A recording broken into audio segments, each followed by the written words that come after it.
You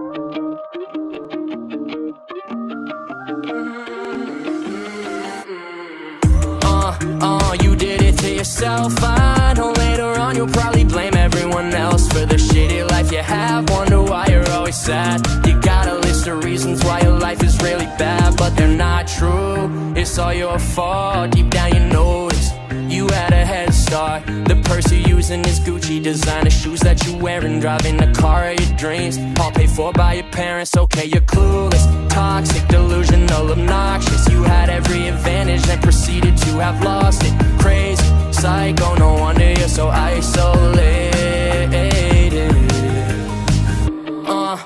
You did it to yourself. I know later on you'll probably blame everyone else for the shitty life you have. Wonder why you're always sad. You got a list of reasons why your life is really bad, but they're you did it to yourself. I know later on you'll probably blame everyone else for the shitty life you have. Wonder why you're always sad. You got a list of reasons why your life is really bad, but they're not true.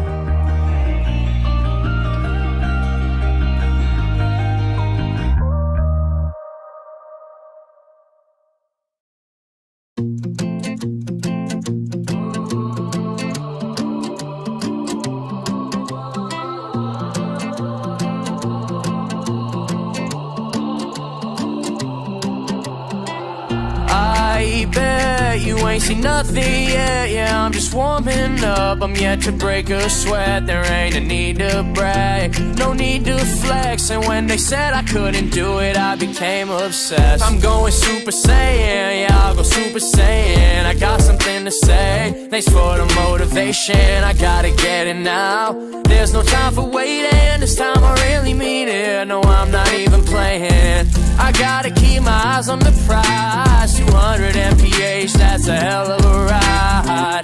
Can't describe what I've been feeling inside. Yeah, I love proving people wrong, cause then I look them in the eyes and say, I bet you ain't seen nothing yet. Yeah, I'm just warming up. I'm yet to break a sweat. There ain't a need to brag, no need to flex. And when they said I couldn't do it, I became obsessed.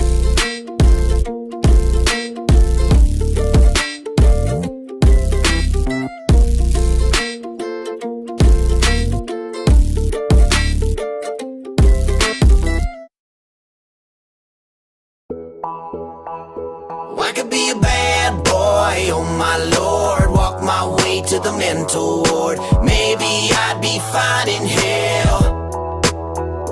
I could be a tough guy to my core. Wake up drunk on the precinct floor, and I don't wanna ring that bell. 2-bit motel, bottle of rum. 2 chicks wanna come get some. If they bring that 6-string, I'm gonna strum. Cause I've been a million men. I live life alive and dead, and I'll tell you this, better sung than said. I got property, I got property, baby. Still I got nothing in the palm of my hand. And that's my philosophy. It can go south on you quickly if I keep living like the man that I could be a bad boy, oh my lord. Walk my way to the mental ward. Maybe I'd be fine in hell. I could be a tough guy to my core. Wake up drunk on the precinct floor, and I don't wanna ring that bell.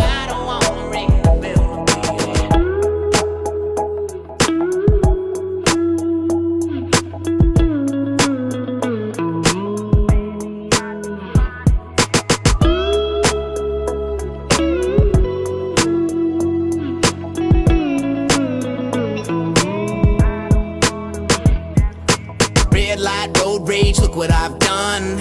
2 cops wanna come get some. If they sick that canine, I'm gonna run. Cause I've dodged 100 trains, Jesus, God, and an early grave. But I ain't got heart for the loaded gun. Cause I got some harmony, I got a few songs left in me, but I got something in the palm of my hand. And I got an alibi when I get too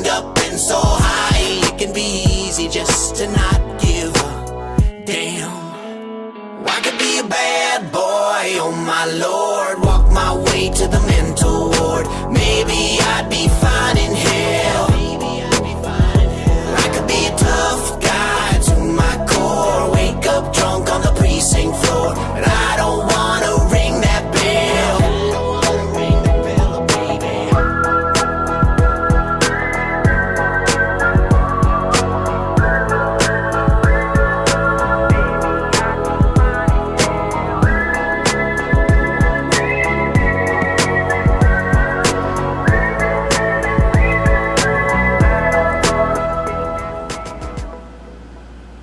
Oh, hi.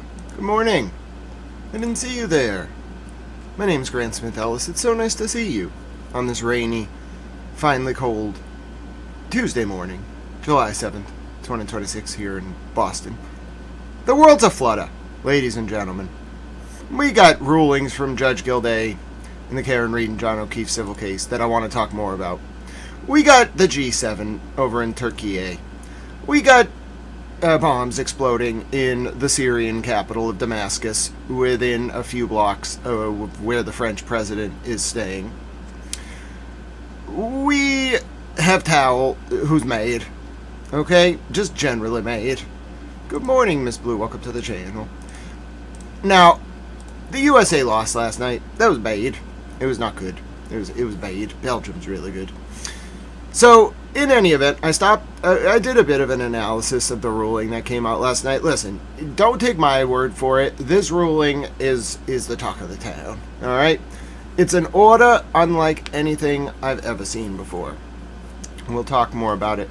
I'll do my explication. We'll pick up on our analysis of Superior Court Rule 9b, and we'll talk about the procedural technicalities of civil procedure. I know, you're thrilled, you're very excited. Then we'll talk a little bit about Adam Deitch's interview with Christina Rex on WBZ. I want to take a look at that. And then we'll look at the new Mystery Man video that is color enhanced by yours truly, Mr. Towel. Good morning, my name is Grant Smith Ellis. It's just about 7:45 a.m. here in a chilly, rainy Boston, Massachusetts. So good to see you all. Attorney Melanie Little said she'd like to have me on her show. That would be great. I'd be happy to do an interview with the venerated Attorney Melanie Little. So, good morning, Tracy. I'm happy. Good morning, Vermont Bread. I'm happy to provide my perspective. Now, if you missed last night, that's okay. I think a lot of people, the ruling came out at about 4:35 p.m. Most people were just ready to watch the World Cup or do other things. You might have missed what happened, okay? But it's all over Twitter. It's one of the headlines.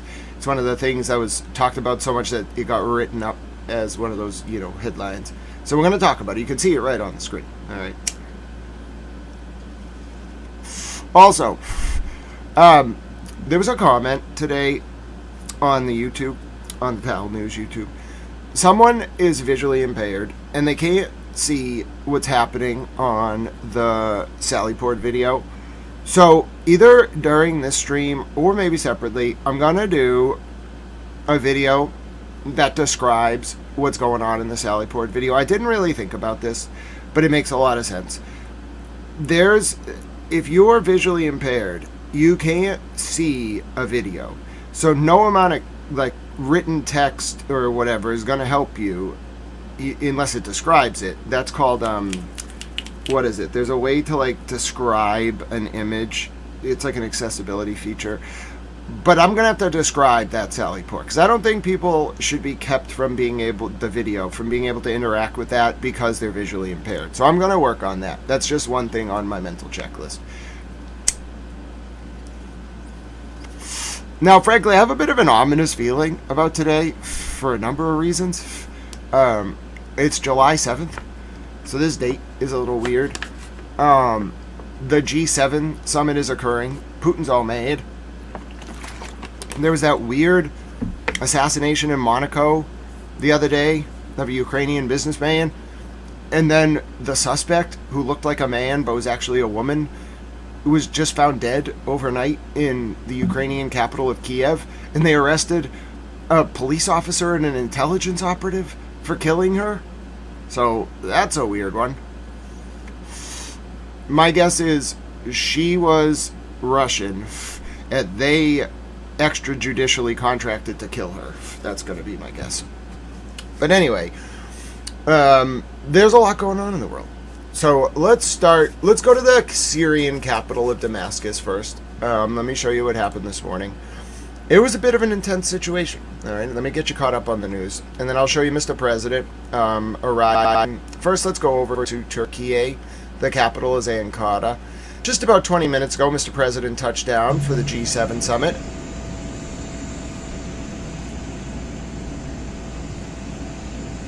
Don't want us talking about the G7. Here's the G7 footage.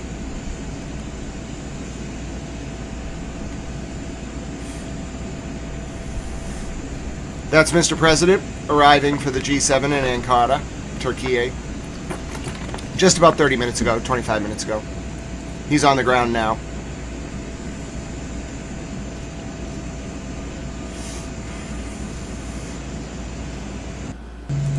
This is your morning news briefing with Towel.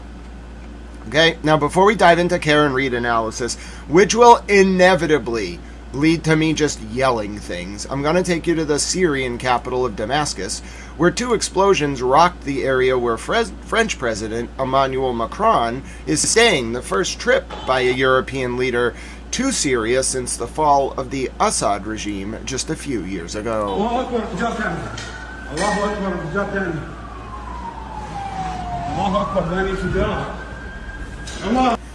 Wait.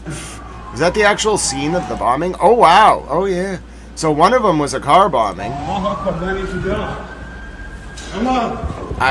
I'm glad that man who filmed that video lived. By the way, I'm going to repeat this just as a general, piece of advice to the people out there. I'm glad when you live through very intense bombings and missile shellings, but much like I told the man in Lebanon, when the missile was in his apartment that didn't go off and then he filmed it, please, I know the filming is important, but please put your own safety in life first. There could be unexploded ordinances or things like that. Don't film near where explosions happen. Please run away from them and let the professionals go in and deal with it, and they can film if they want to. Just run, don't film. Please, run, don't film. Now, if you're this far away, okay, it's fine to film. But if you're right next to it, please do not run up to where an explosive ordnance has just gone off and film it, because there might be more.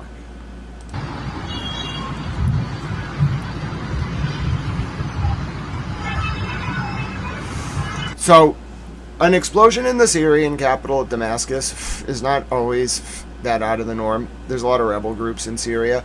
An explosion right near where the French president is visiting on the day of the G7 summit, just across the border over there in Turkey. Yeah, something's a little off. It's very early in the day and something just feels off. You don't want to see anything more like this today. You don't want to see anything more. That's a very bad sign. But now let's go to the Karen Reed case. Okay? I know a lot of you need to get caught up, so I have a little video here for you. Towel's voice is kind of tired, so I have a perfect summary if you missed last night. Reporter Towel, would you mind getting people caught up if they missed last night? I'd be happy to do that. All right, take it away, Reporter Towel.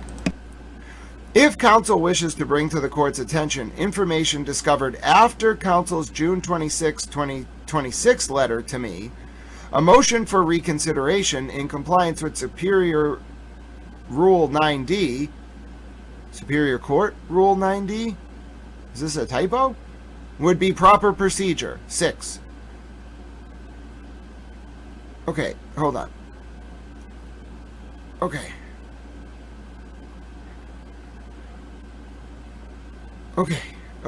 Pause. What is this letter? What is footnote 5? Such letter and the June 25th letter from counsel for the non-party are provisionally impounded pending any further hearing on the issues raised therein. What letter? What June 25th letter? What letter? I don't see any letters. I don't understand. Dude, why are you there? Why can't you put it on the docket? Are you telling me that people are sending letters in and they're not being docketed? That's it. I'm going to call the Globe. Don't make me call the Boston Globe. Listen. I'm going to do it. I'm going to call the other papers. I'm going to call the Pool. You're denying our right to access to the public docket. You can put the document up there without, and then under impoundment, and you just put letter to court. Listen, that's it. I'm mad. There's at least 4 filings, 2 letters to the judge, and 2 motions from Karen that are just not on the docket. They weren't rejected for filing. They're just not on the docket. We just can't see them. 2 of them are impounded, but we can't even see the docket entry noting that they're there and then saying they're impounded like every other case. And then Karen's motions from July 1st and 2nd just aren't on the docket at all.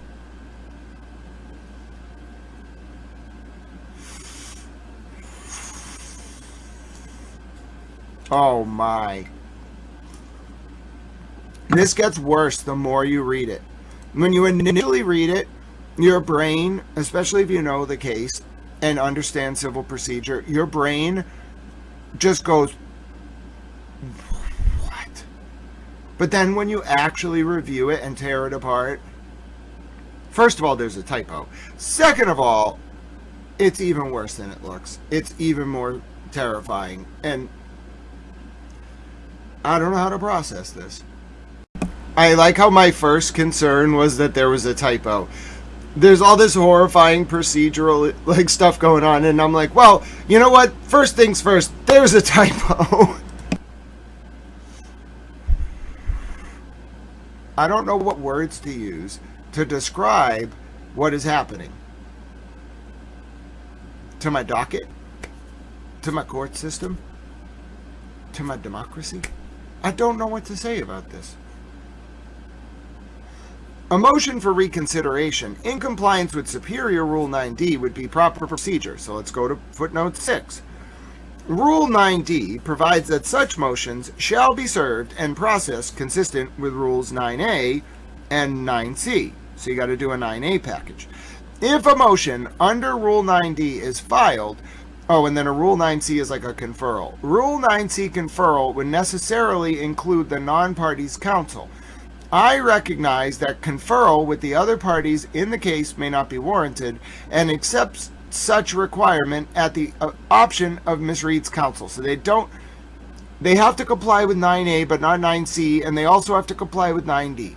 Even though I do not consider the issue to be an emergency, I would, as always, accommodate counsel and schedule an expedited hearing on a mutually agreed upon date.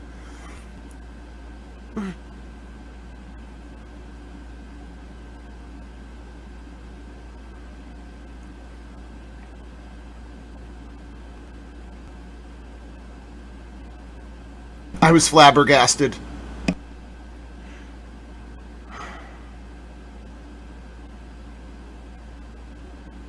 What he's saying? First of all, he's saying you don't get an emergency hearing. She styled it as an emergency, Karen, and he's saying you don't get that.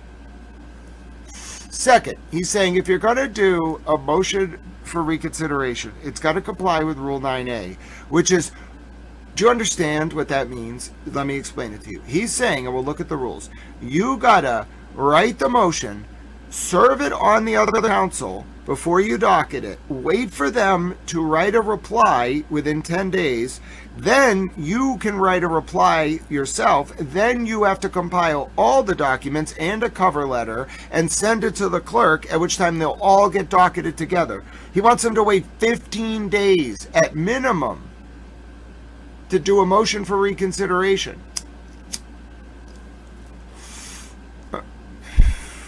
But that's not relevant to our question about where the July 1st and 2nd letters are. He said they're going to be docketed. This is a whole different question about what they should do in the future. Then, Judge Gildea says, with respect to the submissions of July 1st and 2nd, the only relevant order of the court was to preclude further attempts to take discovery from a non-party, Michael Proctor, pending further orders of the court. The court invited counsel to come to an agreement to hold private personal information in confidence, which the court would consider entering as an order. If no such agreement is filed before 4:30 p.m. on July 9th, 2026, the court will issue further orders it deems appropriate. So he wants them to agree to bind themselves in the form of a proposed order, a joint proposed order, essentially waiving their objections to that odd July 1st hearing where Judge Gildea was talking about the still unknown 2:52 p.m. Eastern ex post, which either wasn't a leak because it was just misunderstood in terms of the timestamp of a post by journalist Aidan Turtleboy Carney, or it was Judge Gildea misunderstanding what went up on the docket that was then posted by Kyle Sharkey and Tao. Okay, the motion to impound the attachments to Proctor's protective order. The judge was wrong, but he wants counsel to agree, and he's putting a lot of pressure on them and procedurally cornering them. He wants Karen's counsel to agree about further violations. Okay, you see, it's like denying the antecedent. You're assuming the precedent. You're assuming the premise. He's forcing them to assume the premise that they violated some kind of order when there's been no proof or finding of that. Although there was a finding of fact, although Judge Gildea never actually created a record about who violated what and when. And nobody got to be heard, even at oral arguments. Okay? Judge is saying, you can put in your motions for reconsideration, but I'm not going to hear them until the 9A process is done, 10 days, 15 days from now. I'll give you an expedited hearing, though. He's being very, it's dripping with hatred for Karen's lawyers. He's like, yeah, don't worry, counsel, this isn't an emergency, so I'm not going to give you the 24-hour hearing, or whatever it may be that you'd be entitled to if it were styled as an emergency and accepted as such. But, don't worry, I'll give you an expedited hearing. Just finish that 9A process up for me. And by the way, before that 9A process completes, which takes 10 days, as I was just explaining, or 15 days, depending on if you do a SIR reply, counsel, as soon as you get that done, I'll give you an expedited hearing. Don't worry.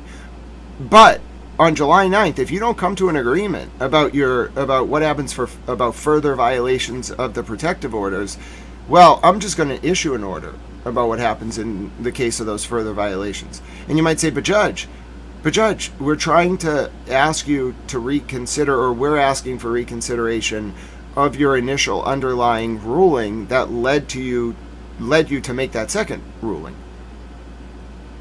Well, that's a bit of a catch-22. It almost seems like something's a little off, doesn't it? Now, you might be saying to yourself, as we're listening to this, right? Were you a little tired last night?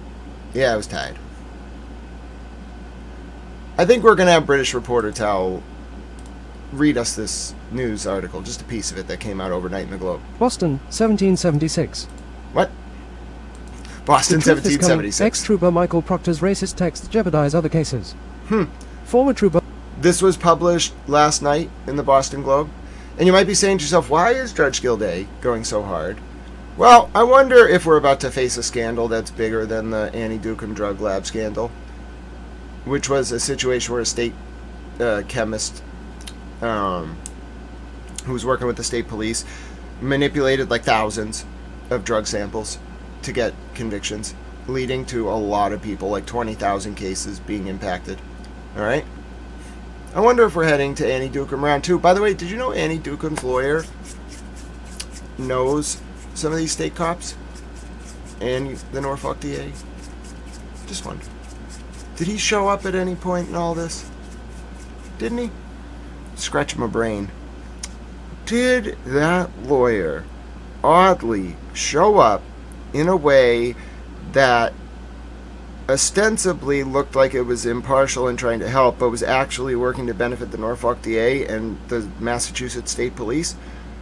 I don't know. It's slipping my mind. It just feels like maybe he did. Anyway, that's a little odd, to see that Annie Dukem case echo, foreshadow all those years ago. I don't remember when it came up. It did, though. I do recall him being involved. Yes, I think he represented someone at a RO or Rule 17 hearing. He's a little subversive, if I recall. Struck me as someone who would talk to Kate Peta, a PI who was working for what was his name, Marty Kraft, the former Boston cop who used to know John O'Keefe, and then Marty Kraft, who also knows the parent, the mother, and the father of that weird woman, Christy Citroni, who is like this weird operative who pretended to be a Turtle Boy fan and a Karen fan, and now is neither, or pretended to be a Turtle Boy fan, not necessarily a Karen fan, and then tried to infiltrate Karen and Aiden's movements, only to then come out as not in the anti-Turtle, only to then come out years later as anti-Turtle Boy and anti-Karen. Hello? It's all staring us right in the face. Does anyone think, perhaps maybe that's what's going on here? There's a lot of pressure to keep up the artificial the artificial veneer of drama so that people don't ask questions about, is what Michael Proctor and his unit did worse than what happened? Not just the Proctorgate messages, but the cover-ups. Worse than what happened in the drug lab scandal? Do we have a situation that is more pervasive, more all-encompassing, more corrupt, more dangerous, more damaging, more, like we were talking about the Jenga sort of that situation? Are we at a point where if you pull the Michael Proctor block from the Jenga tower, the whole thing collapses? What? Why? How many people did this guy know? What did we inadvertently stumble onto? And why does Judge Gildea care so much? Can't be Judge Gildea. Who is talking to him? And why do they care so much about protecting whatever this unit was up to? We can't have it. Good morning, Debbie. Welcome. And let me put this together. So I was all tired last night because I got a dental surgery yesterday. I was just banging my head off the wall, proverbially, thinking, what could possibly be going on that's leading the Massachusetts court system to self-implode? Good morning, Most Talkative. How are you, my dear friend? I put it together. I woke up this morning. I was so tired from my surgery and all that. So I woke up this morning. I didn't even make it through the U.S. soccer game. I made it to halftime. I woke up in this kind of groggy haze, as you do after a procedure, and my mouth hurts, and I'm looking at my phone, and I see this Globe article about Michael Proctor, and I'm like, wait a minute, is that recent? And I open my eyes, and it's just a screenshot of the lawyer for the Committee for the Council of Public Services sending a letter to the state police, and then them sending a letter back. And then I'm reading the content of the letter we're going to learn about in this article, and it's all cases that Proctor's involved with, I think it was Dee Dee's repost or something, are going to be reviewed, and we have spreadsheets. Spreadsheets?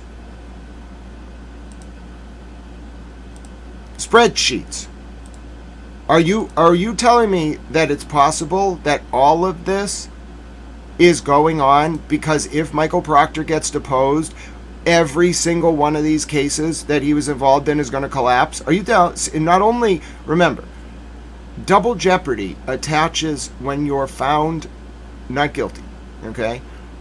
You have the right at any time upon newly discovered evidence to have a conviction reviewed. That's how those 20,000 people got out of prison, because of what Annie Dukem did. And how much do you want to bet that the Annie Dukem story we heard in the press was a modified limited hangout, and that what actually happened in the Annie Dukem story is it was the state cops who were telling her to do that stuff, to manipulate the evidence, to make their cases, and she was the fall guy. And that lawyer they brought in my opinion, might have been the manager. They have handlers. I got it. I got these guys. I got him dead to rights. Now it's just a matter of bringing him down. But I know how they operate, and I got them, and I got their network. I figured it out. Listen, I want to talk a little bit, both as a disclaimer and just in general, about Mr. Proctor. I don't know why. Oh, thank you so much for your kind words, Log Cabin. What a great name. I don't know why Michael Proctor's uncle-in-law, former uncle-in-law, who the hell knows, his wife's uncle. All right. I don't know why he has been hanging around my mom for like a year and a half. But I'll tell you, as soon as my mother, used to be like this prominent television personality, she's like kind of like Jen Coffindaffer, if Jen Coffindaffer was a lawyer and not a former FBI agent, okay? And, you know, for some reason, like a year and a half ago, as soon as Michael Proctor's uncle-in-law started hanging out with my mom on Fridays, and as soon as, like, the Norfolk DA's, like, PIs started talking to my mom, all of a sudden, she became this, like, tool, you know? I think they gave her stuff. I can't prove it. I just have theories, you know? I just have my theories. She just became their, like, a tool, and then she started, like, really, like, starting to hate me. Then I think she tried to extort me, like, with information about my medical, like, situation, like, as a distraction from Proctorgate, kind of. And I was like, no, I know what this is. I wasn't born yesterday.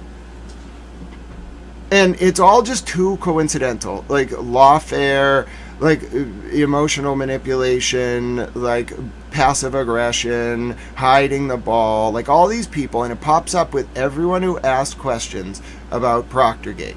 And it makes me think that the reality is that this unit, they were kind of like the cleaners, okay? You called them when you needed something covered up. That's kind of what I think. And it went deep. They had lots of people.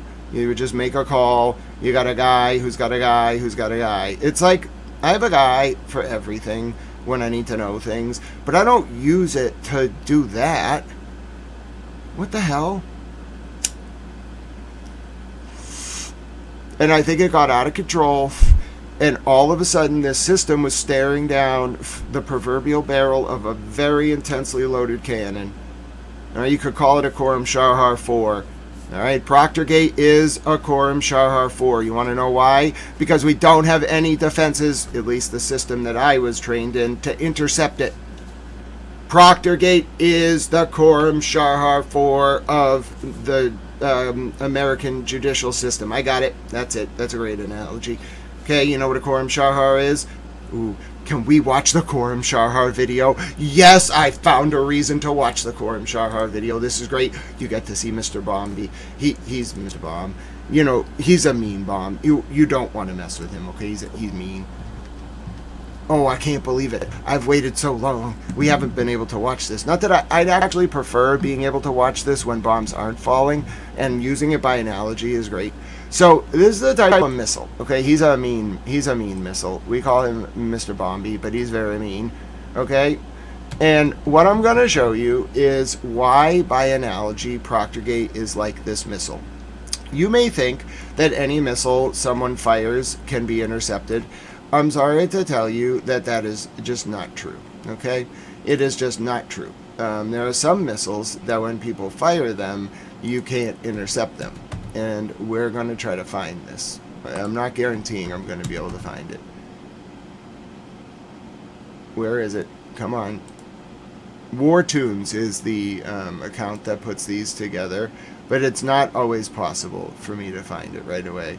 I have reposted it before. I just don't think I ever actually uploaded it myself, so it's hard to find on my profile. Oh, wait a second. Sorry about that. But yes, I am thinking about this. I'm actively thinking about this, and I'm going to try to find it. No promises, though. It's probably the only time in my life I'm ever going to be able to do this, so I'm just going to try to look for it. And what I mean by this is that Proctorgate's going to splinter into so many pieces, and there's no way, like, what you're seeing is Judge Gildea kind of using an outdated, like, system meant to intercept cruise missiles in order to try to intercept a Quorum Shahar. So, a Quorum Shahar is kind of like a Norsheznik that the Ruskies use, but the Quorum Shahar, I think, is way more intimidating. A Norsheznik kind of breaks up into, like, Tetris pieces, where a Quorum Shahar falls. I don't even know how to explain it. It's a very strange phenomenon, but I do want to. It's so frustrating. I wonder if they took these down. I used to be able to find it right away. Hold on one second. They used to have the WarTunes video just like at the top when, you know, the war was going on, but they don't have them at the. Oh, I found it! I'm so pleased. Alright, so this is why I say that Michael Proctor oh, I took your comments down. I'm sorry, they're back now. This is why I say that Michael Proctor is like the Khorram Sharhar of the Massachusetts judicial system. This is Mr. Bombi. My name is Khorram Sharhar 4. I cost $8 million, and when I arrive, I don't explode once. I explode 80 times! I'm Iran's most destructive ballistic missile. I carry a 1,500-kilogram warhead equivalent to the weight of a full-sized car. That's the heaviest payload in Iran's entire missile arsenal. With a range of 2,000 kilometers, I travel at Mach 8 inside the atmosphere. That's around 9,800 kilometers per hour from Iran to Israel. 10 minutes.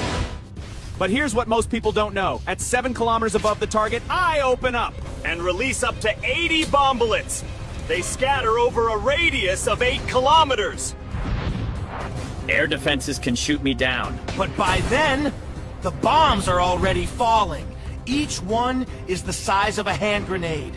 Too small for Patriot. Too many for Iron Dome. I am also known by the name of K-Bar. By the time a radar sees me, they have 10 minutes. So, what do you think of me? Follow War Tune. Every day a new weapon, a new story. Now, you might say to yourself, Grant, that's very concerning. Yeah, it is. When you see this kind of missile falling, I'll show you just like a real world example of it. It's very terrifying. Proctorgate, by analogy, is like that missile. The bombs fall, and then it scatters over a bunch of different areas, and you can't intercept them. I want to see if I have an example of one of these Khorram Sharhars falling. During the war, we would watch these clips a lot. It's very intense. Yeah, this is a Khorram Sharhar. Alright, so when it actually falls, it's like that. I mean, I'm not kidding you. It looks like that. It looks like a UFO, like, falling from the sky. And those are the bomblets. That's the missile. That's the main warhead. It's eerie when it happens. It's terrifying. And it's meant to be intimidating when it falls from the sky.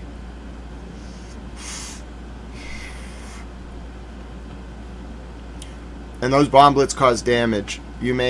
It may look inert. I promise you that they're not inert. The bomblets, when they hit, they cause serious damage. Let me see if I can show you an example of one. And I guess it is relevant here because we're using it by analogy to show you the example, to show you what Proctorgate can do and how when you have all these little falling pieces that you can't intercept, they can cause a substantial amount of damage. And this is why Iran won the war, by the way. Because the Khorram Sharhars would hit in Tel Aviv, and the Israelis couldn't stop them. I'm going to try to show you an example of one of the bomblets hitting.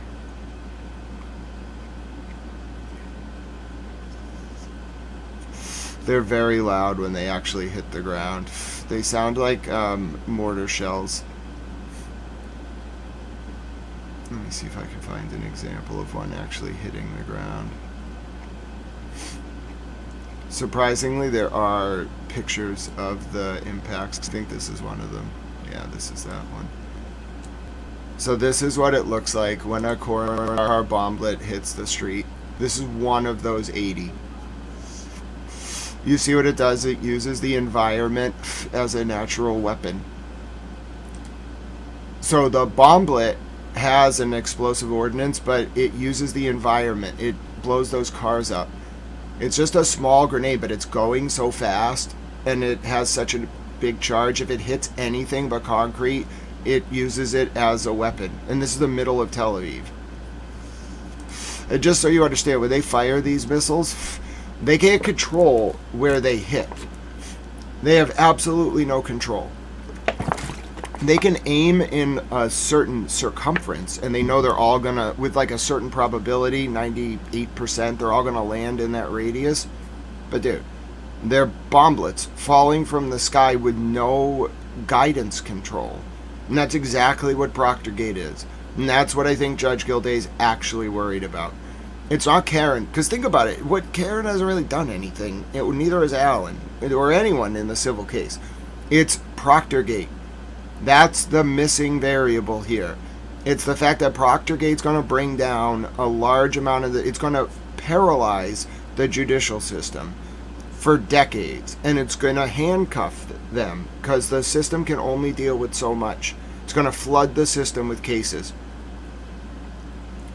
And so I think what Judge Gildea sees is the Coram Shahar that is Proctorgate approaching like right over the top, and he sees himself as like the last interceptor that can prevent the warhead from separating and dropping the bomblets. Because if Proctor actually exposes all those cases, I mean, the system will be paralyzed. This could be institutional self-preservation. Michael Proctor could have actually been too big to fail,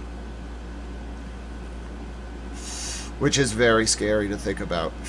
But I finally put it together, all of that said. Not the Coram Shahar example, but I finally put it together because of this article that came out last night. I couldn't figure out what was in Judge Gildea's head. Leave it to the Boston Globe to figure it out, though. Not that they put two and two together, but of course they put enough together to give me an insight. So let's listen. Take it away, British Former reporter trooper Towell. Michael Proctor pictured testifying in Karen Reed's first trial.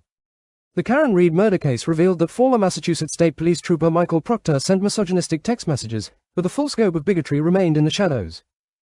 That's changing now, as more of his communications are appearing in recent legal filings in other cases. The ripple effects could be widespread. The newly released messages contain a host of racist slurs, hateful language, and abhorrent jokes that together raise significant questions about the integrity of Proctor's criminal investigations, especially in cases involving people of color and other minorities. It's the latest revelation in a protracted legal saga that has captivated a national audience and tarnished the reputation of Massachusetts law enforcement. Excuse me, what about the Irish? Excuse me, Michael Proctor made an Irish potato famine joke. The Boston Globe doesn't care about the Irish. Oh, how the mighty have fallen. Somebody tell John Henry if he can't write about the plight of the Irish in the Boston Globe, then his paper's broken. I'm going to buy it myself. Somebody give me the money. John Henry, I want the Globe. Give Towell the Globe. Imagine if I was in charge of the Boston Globe. That would be great. Hashtag give Towell the Boston Globe. Damn it, John Henry. Any other city, fine. I can overlook it. Not in Boston. He went after the Irish. What the hell is wrong with you, Boston Globe? He made a potato famine joke. That's bigotry if I've ever seen it. It's the latest revelation in a protracted legal saga that has captivated a national audience and tarnished the reputation of Massachusetts law enforcement. The implications are already being weighed in the 2021 murder case against Miles King, a black man seeking to have his charges dismissed on the grounds that Proctor's bigotry infected the entire investigation. You don't just leave your racism at the courthouse doors, King's attorney Rosemary Scapicchio said in a phone interview. This is an ingrained hatred of an entire race. How in the world do you say it's a valid investigation? Featured video. Reed filed a lawsuit last month against the state police and the town of Canton, which employed Sergeant Sean Good, another investigator who recently resigned from his job. Citing more of Proctor's messages, the lawsuit accuses both entities of hiring virulent bigots whose hatred for anyone and everyone different from themselves permeates their every action. Reed was accused of killing her boyfriend, former Boston police officer John O'Keefe, by hitting him with her car in January 2022. She alleged a law enforcement cover-up and was acquitted in a second criminal trial last year after the first jury deadlocked. Proctor, the lead state police homicide investigator in the high-profile case, was fired last year after he testified in Reed's first trial, where he was forced to share some of the crude comments he made about her. Advertisement. She is currently fighting a wrongful death lawsuit filed by the O'Keefe family. While Reed attracted a large fanbase and got access to copious legal resources, defense attorneys now argue that Proctor's investigations into lesser-known, more disenfranchised defendants deserve just as much scrutiny. What? What? First of all, isn't Karen Irish? Second of all, I understand Karen was a finance professor and a day trader, but she has nothing left. So, what are you doing? Like, this article just oozes with an undertone of anti-Irish racism. How about that? And this is Boston. And you want to tell me the Irish people were not oppressed? Nonsense. This is bad. This is apologia for anti-Irish racism. I'm going to write a letter to the editor. I've had it up, that's it. I've had it up to here with the enabling of the anti-Irish racism and sentiments expressed by Michael Proctor. All right? You can't potato wash what Michael Proctor said. The Boston Globe has invented potato washing. I'm mad. Good morning, Beachy Stacy. You've come in a moment when I'm mad. Not at you, but at the Boston Globe. They are potato washing Michael Proctor's anti-Irish bigotry.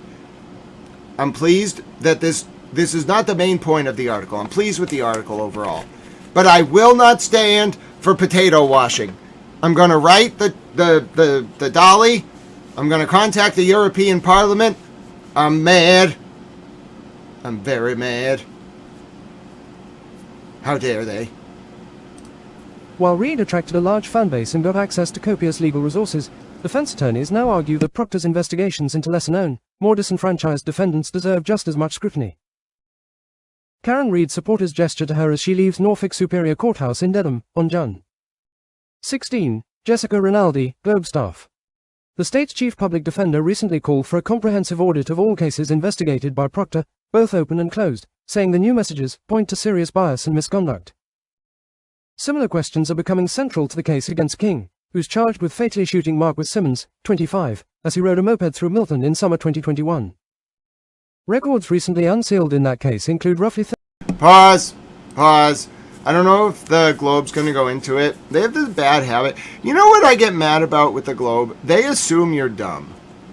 I think the people who work at the Globe are like, listen, we can't go too much into this stuff. The public, they're not going to get it. We're writing for a general audience. No. Demand. You want the public to, maybe they don't want the public to be educated. You want them to be educated and cogent in their discourse. Demand it of them. They will rise to meet the moment. Don't treat them like they're children. My God. Listen to me. There's a whole undercurrent of the Miles King case. I don't know if they're going to touch on it. Maybe the article author will redeem themselves. But listen to me, and the editor of this article. Miles King is one of 4 defendants, okay? It's Miles King, Giovanni Dos Santos, Cianchinko, and Johnson, okay? It's 4 cases. 3 of them are still going, okay? The Miles King case is also still going, but he's not the main focus of it anymore because between when he got out on bail, okay, by the way, you think it's a little weird that he was one of the only ones that got out on bail? Here's why it's weird. Within a year of him getting out on bail in like 2022, 2023, he, in the fall of 2025, gets the Proctorgate messages along with the other defendants. What happens almost immediately? He gets banged up on federal charges because while on bail, he was doing sales in like Mashpee and all these other areas on the south coast of Massachusetts of 28 grams of cocaine, of crack cocaine at a time.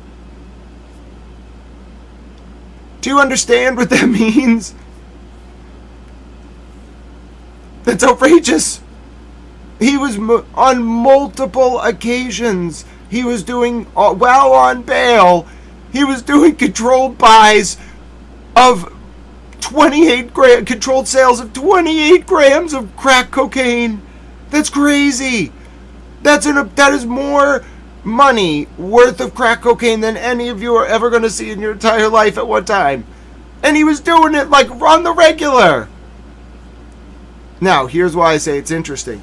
First of all, how the hell did he get out on bail? That was a setup. Second of all, while he's out on bail and trafficking in firearms, they had like sniper rifles that are not even legal for civilian use. You can't even buy it at a gun store. The only thing they didn't have was a rocket launcher. I'm serious. This outfit had every type of weapon you could imagine, and some you don't even know about. All right? And this was this like drug trafficking group on the South Shore linked into this old group out of Boston that was broken up about 10 years ago by the feds. All right?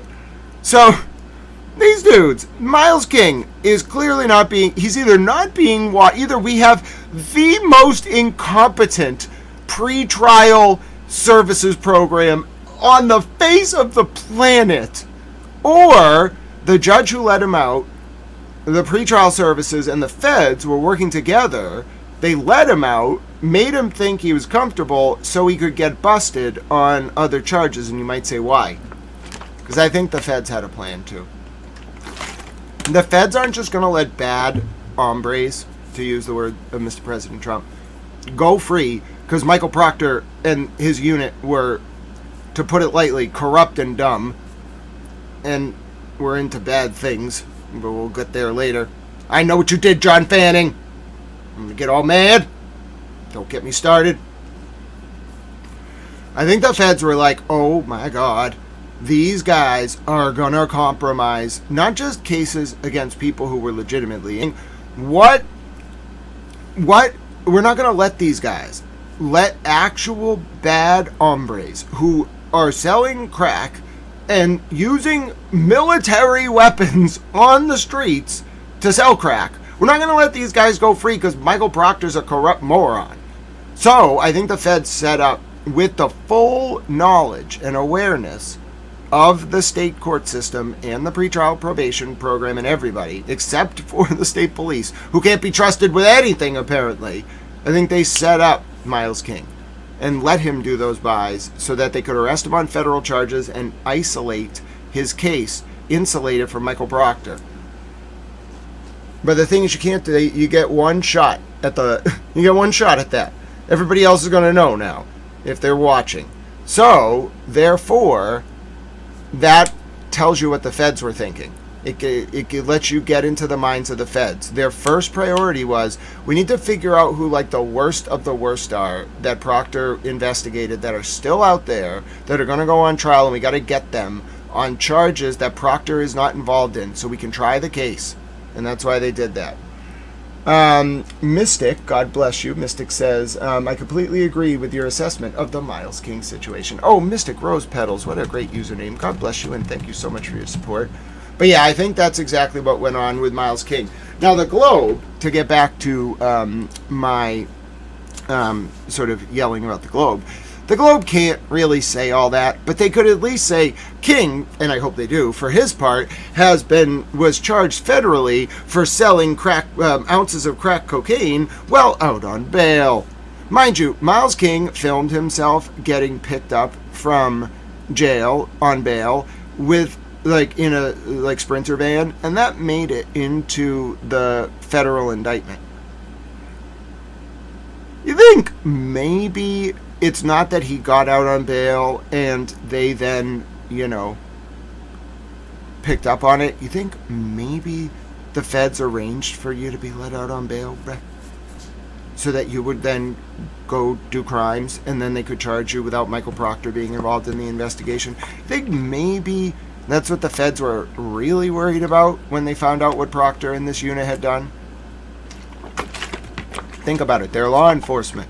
You got it. The corruption is a big deal. But the first thing you got to do is, were these cops investigating like killers who are like literal killers? I'm talking about people who buy military weapons to sell crack. I'm not exaggerating. That's what this guy's charged with. You can read the federal indictment. Are we going to let killers go free and sell crack because Michael Proctor's a corrupt, bigoted moron? And I think their first answer was no. We need to build... Do you know what parallel reconstruction is? It's an investigative technique. Some might call it, evidence laundering. But it's legal to some extent. And parallel reconstruction is where you take a piece of evidence collected illegally by one police officer, and then you just pass it over to another agency, and that second agency claims the good faith exception because they didn't do anything wrong. Another officer just approached them and gave them some information. Okay, the feds, without doing that, had to parallel reconstruct, and in some cases they couldn't. So the charges against these guys, so they just baited them. They set them up. It's great. It's not entrapment. If you were I'm not a lawyer. This is not legal advice. I did go to law school though. It's not entrapment if you were intending to go sell cocaine and just sell cocaine to an undercover officer. All right. So I think we got to think. Hello, oh, it's Chat Mom Lynn. How are you, Chat Mom Lynn? I love the penguins. I can't wait for Chat Mom Bunny to arrive when she's here. When Kofi and Chat Mom Bunny arrive, let them know I made the "that's it" emoji. You're wonderful, Chat Mom Lynn. God bless you. Hashtag Chat Mom Lynn. All right, so let me get back to what I was saying about this. So I really think we got to think about this like any intelligence operation. In all ways. There's a bunch of overlapping circles, concentric social circles involved, but we got to think about who has the power and who's making what calls. Well, the feds are clearly in the driver's seat here. They've been in the driver's seat for a while, and I think their priority was manifold. One, show without telling the state police that they should stop doing bad stuff because they're being investigated. Apparently, they didn't get the message after the Troop F overtime investigation and what else did they do? The CDL scandal and God knows what else has been going on. The Sandra Birchmore case. They didn't get the message. They just kept doing it. So then what do? All right, well, if you're the feds and you got this unit that just will not, they're so entitled and they must be part of something bigger. They feel so protected that they will not stop. Like the drug dealer who John O'Keefe confronted outside his home in 2021. Hello, Standing Stones. Hello, Mr. and Mrs. Sweeney. John O'Keefe confronted that drug dealer outside his home in 2021. The dude was like meeting up with cars with Florida license plates and then putting big packages in his belly, like stomach, like in his shirt, tucking it in and then walking back to his home. John confronts him the next day and is like, no, with his BPD badge and gun. Don't take my word for it. Kevin Albert related to dispatch on a Canton PD audio. And John texted it to, I think it was either Kevin Albert or Sean Good, who then, and there's a record of those texts. It was actually Karen filming the video of one of the deals and John standing next to her, but John sent the text and called Kevin Albert. Remember, Kevin Albert involved, the Canton cop involved in both the Sandra Birchmore case and the John O'Keefe case, and he's also in the Albert family, and then you got Chris Albert, Brian Albert, all right. So, Colin Albert, etc. This John O'Keefe confronts this drug dealer with his BPD badge and gun, Boston police, and says, stop dealing in front of my home. The kid says, okay, yes, sir, like, I'll do it. The very next day, he comes back, and he's doing it again. The kid, because he was protected. That's what it feels like the state police did to the feds. They were like, yeah, okay, we'll stop. And they just kept doing it. And now you're confronted with this reality as the feds, where you're like, all right, listen, they can't be trusted. It's why Brian Tully wasn't ever allowed to really actually look at the Proctorgate messages. These dudes can't be trusted. And they just compromise investigations to protect themselves and whatever they're doing. We gotta prioritize what we gotta do. We gotta determine who the bad guys are that they were investigating. Not the people that were framed, the bad guys. Find those guys first. Are any of them going to trial? Because it takes a long time to get out on appeal. Are any of them going to trial? All right, who's the worst of the worst? All right, we have limited resources, especially post-2025, because a lot of it's like immigration enforcement. Pick the worst of the worst and do an op on him. Make sure that guy gets charged federally. I'm talking about Miles King. Then remove him from Proctorgate. Let Proctorgate play out. And use Proctorgate to investigate the holdouts in MSP who would not stop even after all the indictments across the CDL, across the Troop F overtime, and Sandra Birchmore's case. And that's what I think they're doing right now. Oh, God bless those of you who sent donations. I will go through and click the hearts as soon as I can. You're so kind. I didn't even mention any donations or drop the chat link. I don't know how that happened. You're all wonderful. I'm a tyrant. So, that's why I say we're going to hear more about this on the from Rosemary Scapiccio. And the point, by the way, is right. I agree with this. Like, I'm obviously very sympathetic to people who have no resources being able to expose what was done to them. But the Globe is thinking about this the wrong way. Karen is the person, and Aiden, who used their privileged status in order to even open this discussion. Right? So, I think the Globe's they're right that it's the reason this unit and the state police and the Norfolk DA were able to do this for so long is they targeted underprivileged people who wouldn't get a voice, an edge, who couldn't get a word in edgewise with the Globe. Or me, frankly. It takes a long time. Now, I kind of broke the mold because my journalism is very human-centered. I don't care who runs your company. If you're doing something bad, I got a problem with you. Or in government. And I'll talk to the people that you're hurting. Okay? But back in the day, do you think the Globe was going to give Tiffany Overstreet's case any coverage? No chance. That's why Turtle Boy really broke the mold. And some of the ratchet stuff I don't love. All right? But I also think that's just more like, it's more cover. Because if people are focused on that, he can do his work. And he takes a lot of the heat, you know? And so then he can kind of do what he needs to do in the background. And I think because he broke the mold, he was starting to expose the voiceless. He was becoming that voice for the voiceless, and then that's why he got targeted so hard. Karen as well. I think the real thing here was, like, if Karen becomes a voice for people who have this done to them, she's going to pay. It's going to become an incident. And that's what Karen and Aiden did. Now, it's up to all the rest of the well-meaning lawyers and etc. to pick up the torch. But yeah, that's how I think about it. They opened the door, and now the people who were hurt, like Marbury v. Madison is doing with, like, we're kind of, not talking, but her and I, when I find things in the FOIAs that indicate, like, Proctor stopped the guy based on racial animus, I'll try to track down the date of the Proctorgate message so that we can do a FOIA to isolate who Proctor pulled over that day, so we can go find this guy who probably didn't even know he was the victim of, like, a racist incident. Like, that's what I like to do.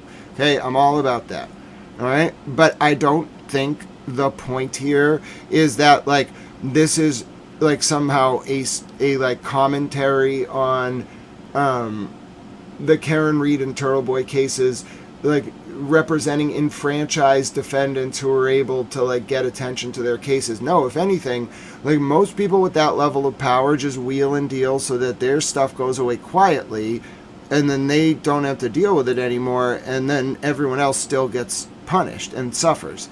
The real, like, heroism is standing up and, instead of using one's entitlement to wheel and deal, using it to help all the other people. The Globe's way off on this one. So wrapped up in the polemics of bigotry. It's not a fucking competition. I'm sorry for cussing. It's not. Like, bigotry is bigotry. It's bad. It just, the lens that this art, it really hung me up to read that earlier framing, because that's just so wrong. It misses the point entirely about what's going on. It was actually more of a selfless act of service. But the Globe can't bring themselves to say it, apparently, because they don't believe that anti-Irish bias exists. And apparently if you're, you know, in an enfranchised position, like the writer of this Globe article, and use that position to help people who are underprivileged, you're part of the problem. That's the tone that I don't like. It doesn't say it, but it oozes with disdain for Karen and Aiden for being privileged.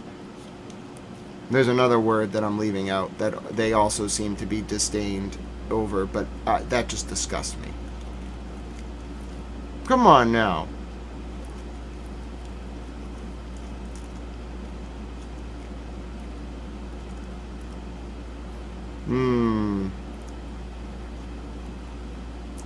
Then again, the Globe circulation is where it's at for a reason. It's probably under 400,000 right now.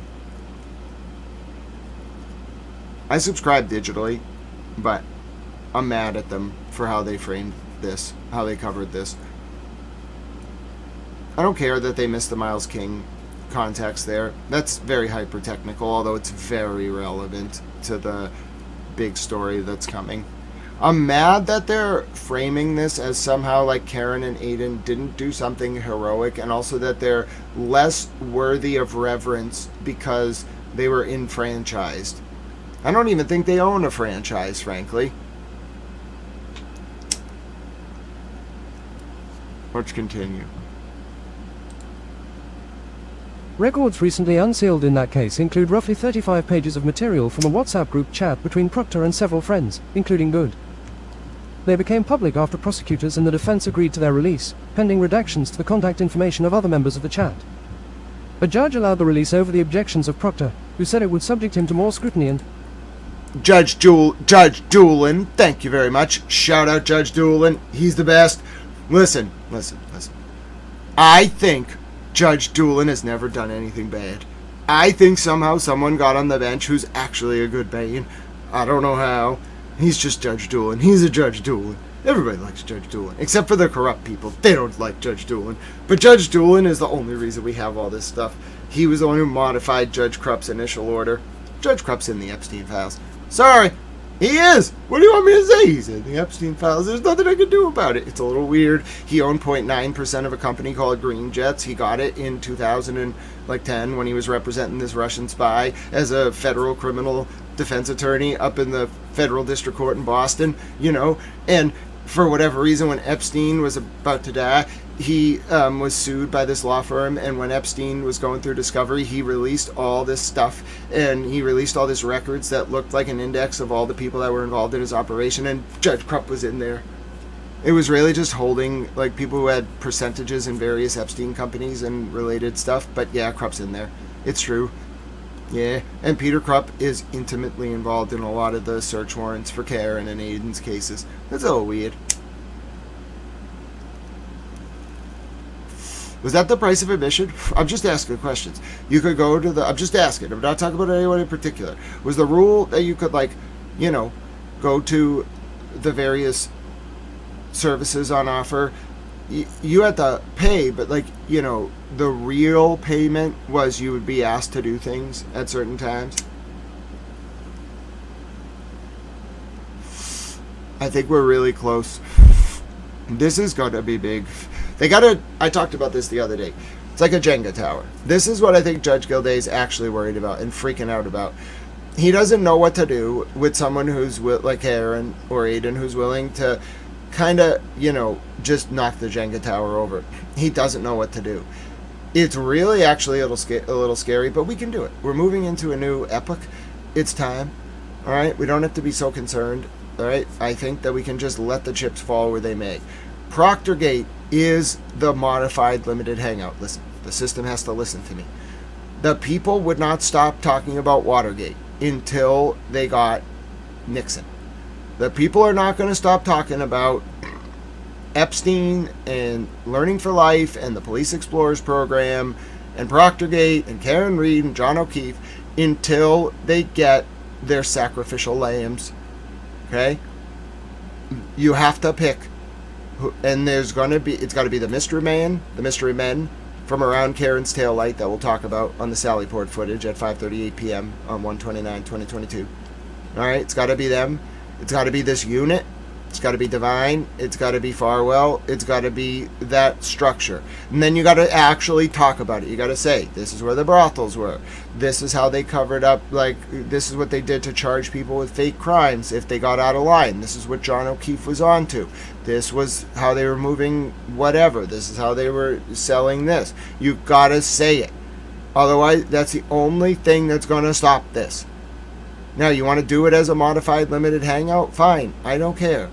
They never talked about the Chilean embassy break-in during Watergate. You don't have to talk about everything. Chat Mom Lynn just sent out a very special 5-towel gift memberships during my wonderful soliloquy. If your name is Aussie, Cheryl, and Amanda, James Lynch, Momo Shark, Janelle, or Kim, keep it moving. You just got gifted memberships, not just memberships, but memberships from the one and only Towel Chat Mom Lynn. Now, if you'd like to say thank you, she likes penguins, okay? We'll get back to our Proctor Modified Limited Hangout in a second, but Towel Chat Mom Lynn loves penguins, and you just unlocked, all 5 of you, penguin-based emojis. You can click the little emoji, you'll see all the new ones. I make them for the channel. God bless you, Towel Chat Mom Lynn. You're so wonderful. Oh, Towel Mom Bunny, I have wonderful news. Hi, Kofi. Look what we got, Towel Chat Mom Bunny. At your request, it's a that's it emoji. Oh, what a glorious day to be a Kofi. Kofi's a dog. He knows my voice. How you doing, Kofi? So anyway, you want to do it as they want to do it as a modified limited hangout, fine.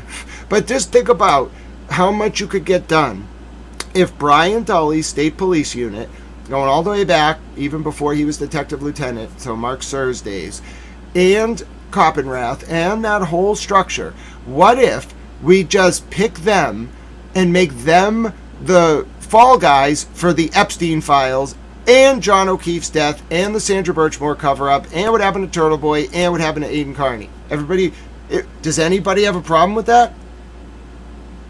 Think about it. We can, people will move on. They're going to be a little baffled as to why it was centralized to Massachusetts, and they're going to probably have questions about, like, why the Police Explorers program was national. But, like, just stop hurting the children, okay? That's step one, okay? If you don't hurt any children in the future, we're okay. And then thing two is, you know, it's a big enough story. It's a big deal, okay? I think they can be the fall guys for the Epstein files. I'm ready for this. Robert Devine in particular. He deserves it. He probably awakes every morning expecting the federal government to arrest him. And frankly, you know, I don't know nothing about nothing, but yeah.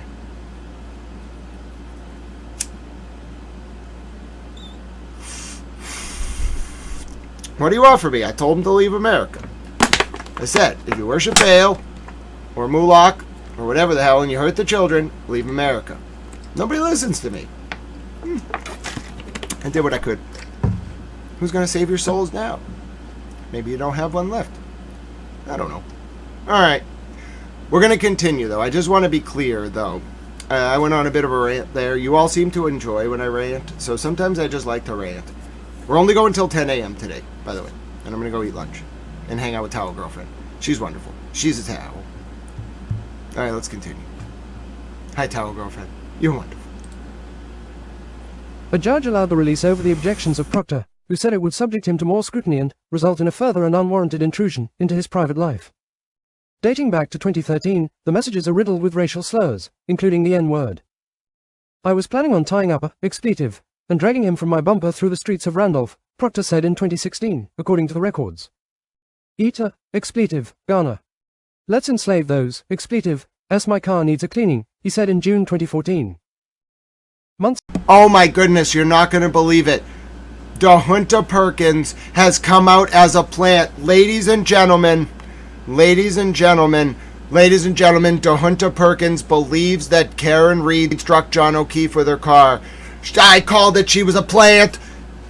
I knew it. I was right. Oh, she admitted. She came out. She had revealed herself. She said that she thinks Karen Reed hit John O'Keefe with her car. I knew she was a plant. I knew it.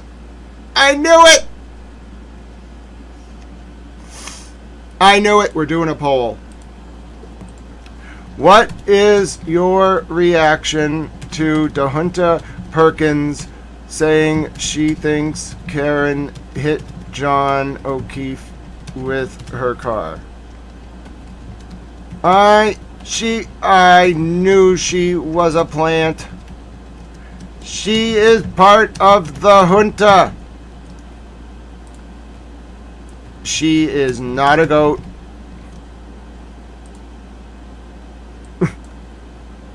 She's literally part of the junta. I knew it. Towel called it.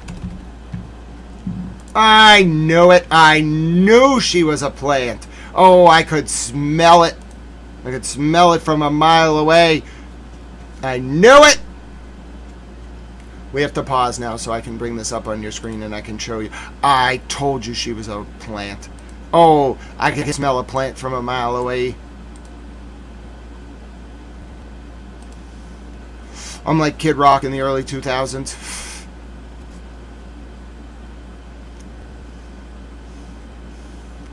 DeHunta Perkins is one of the 5 candidates for Norfolk DA. Oh, this is bad. Oh, this is very, very bad.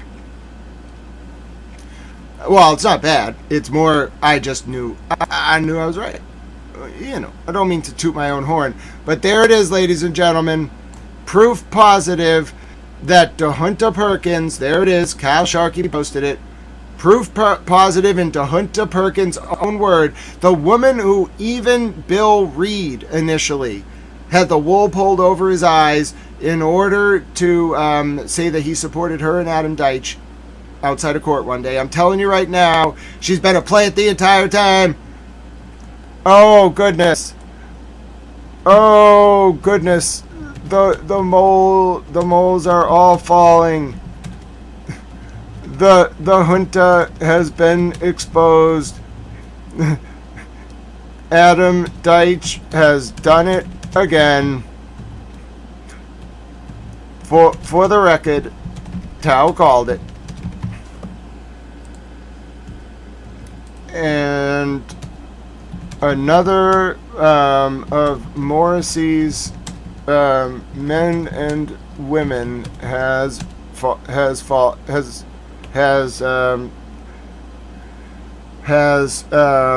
played their final hand. For the record, Tao called it. Hashtag I'm a Tao.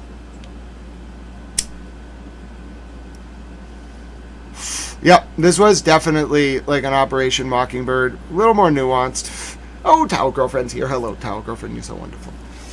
I just can't believe it. I called it.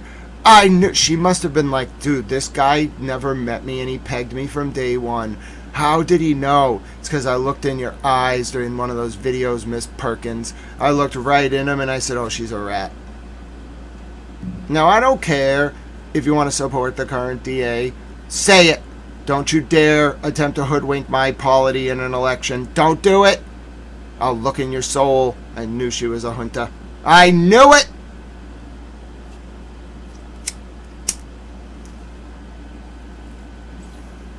I can't believe she came out and said it. She must be polling at like 0.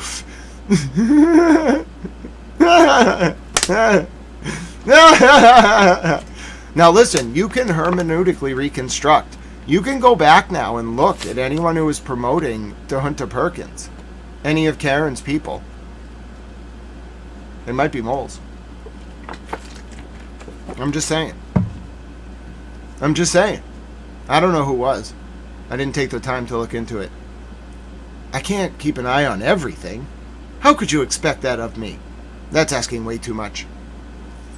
What do you think? That like at every moment of every day, if like a bomb drops somewhere on the earth, I know about it? That's absurd. How would anybody even keep track of that? You're asking way too much.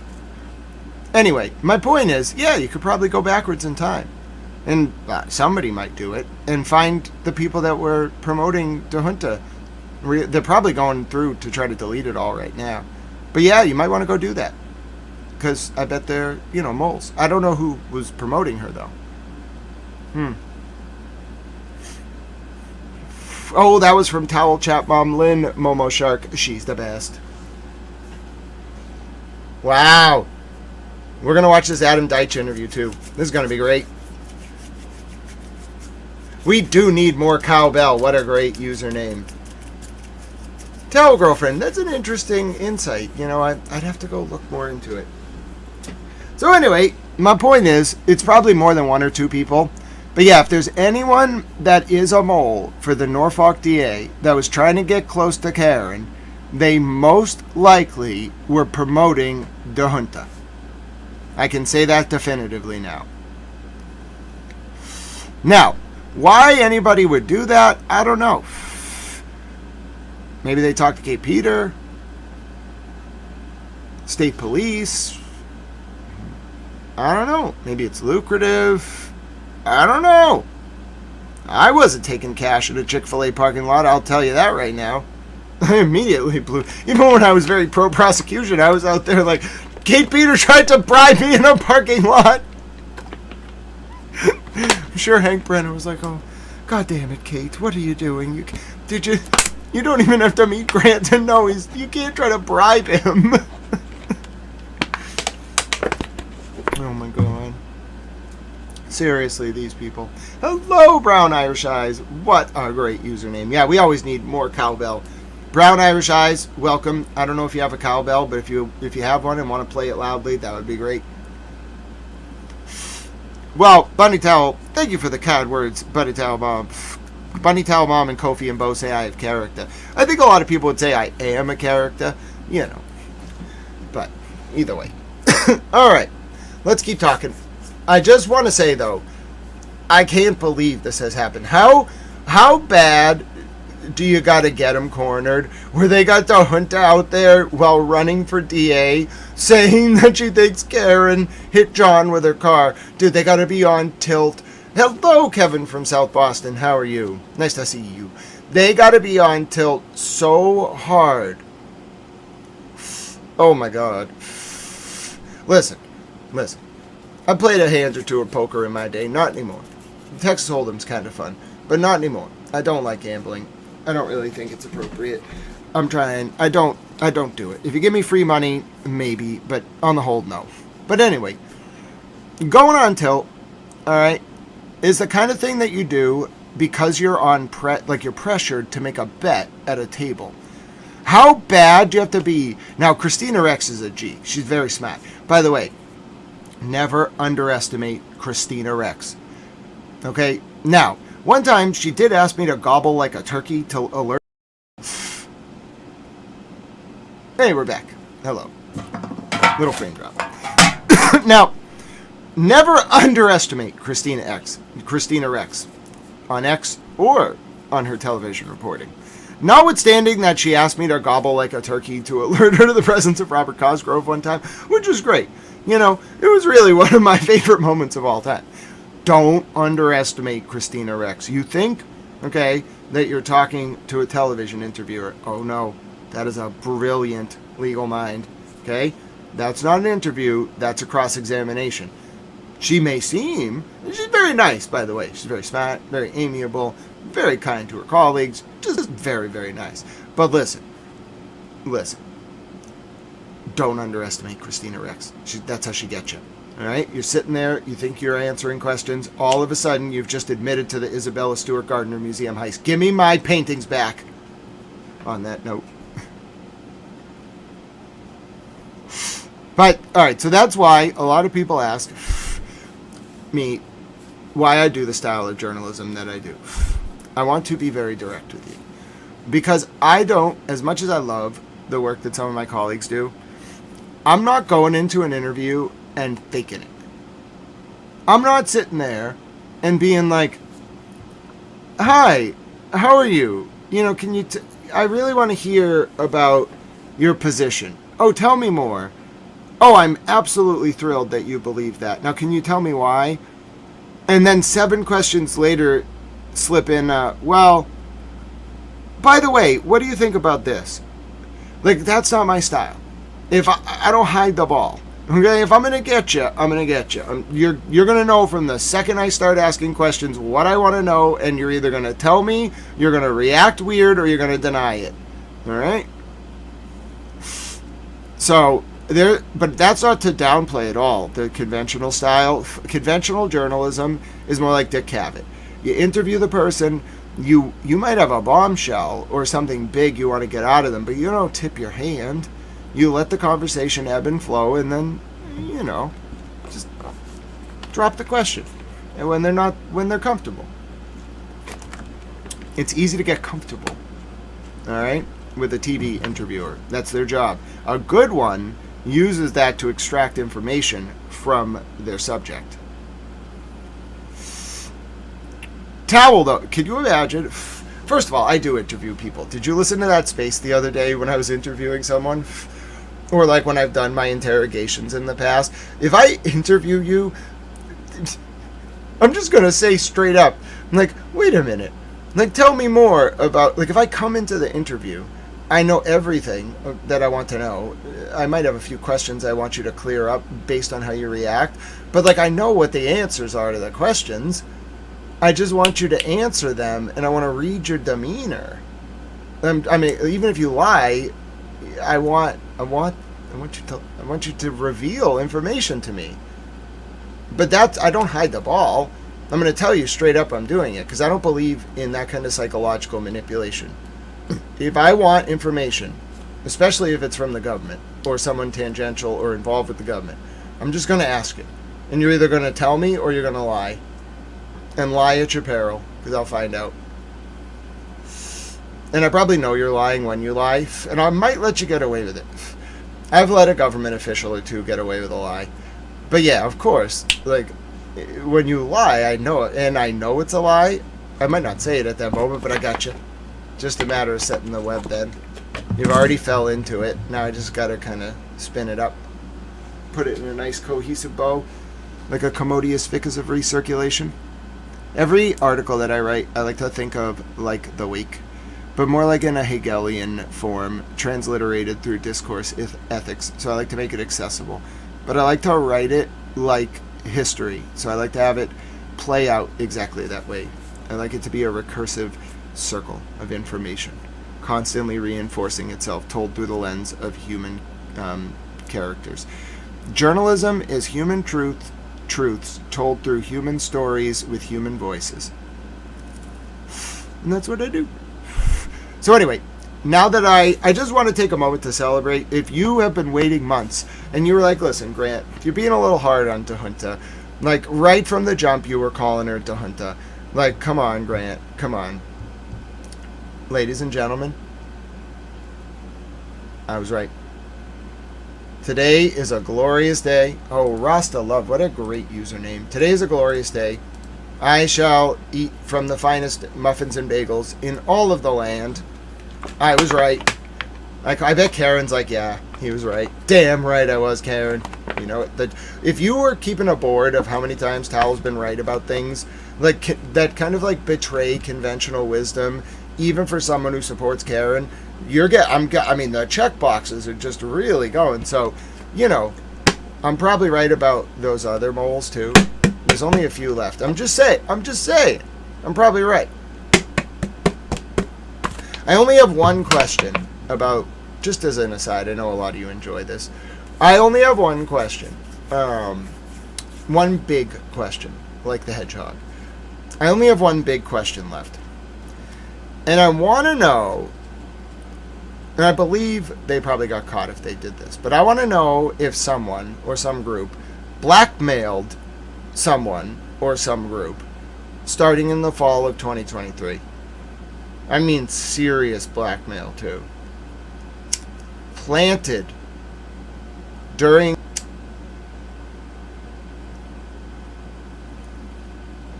I want to know if someone planted and used blackmail on Redacted in the fall of 2023 for the purposes of Redacted via Redacted.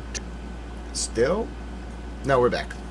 By the way, the frame drops aren't me. Whenever you see that happening, I don't use StreamYard or anything like that. I use an actual RTMP client. So what's happening is my client is sending frames up to the server and it's just rejecting them. So anytime that happens, it just waits for it to reestablish and then it just starts again. It takes like 2 seconds.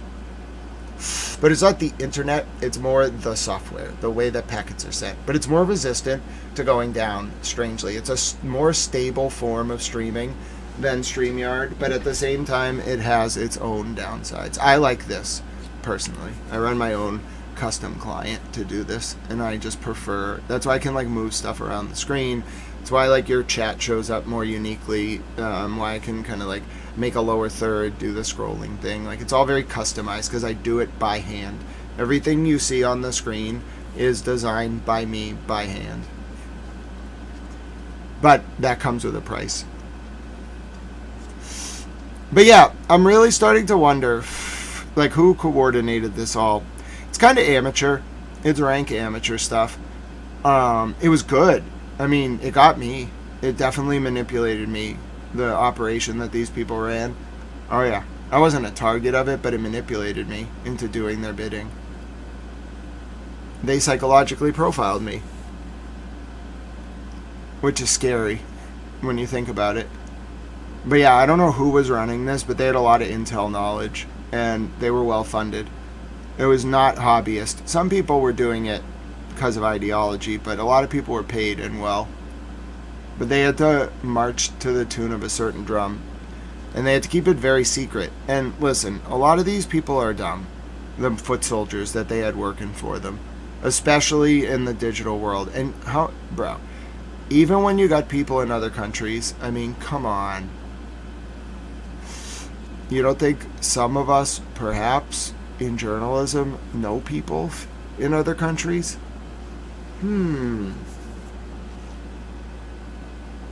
Like, maybe some of us have done, like, forensic accounting investigations of, like, Cypriotic holding companies? I'm just saying. Alright? So, yeah, you can't just because someone's in another country does not mean that you can just outsource it to dumb people. These ops. It's rank amateur, bro. It's like, what did they have, packages? Like, and depending on how much you were willing to pay, you get a higher level of quality operative. They must have bought the, like, bottom level package, the bronze package.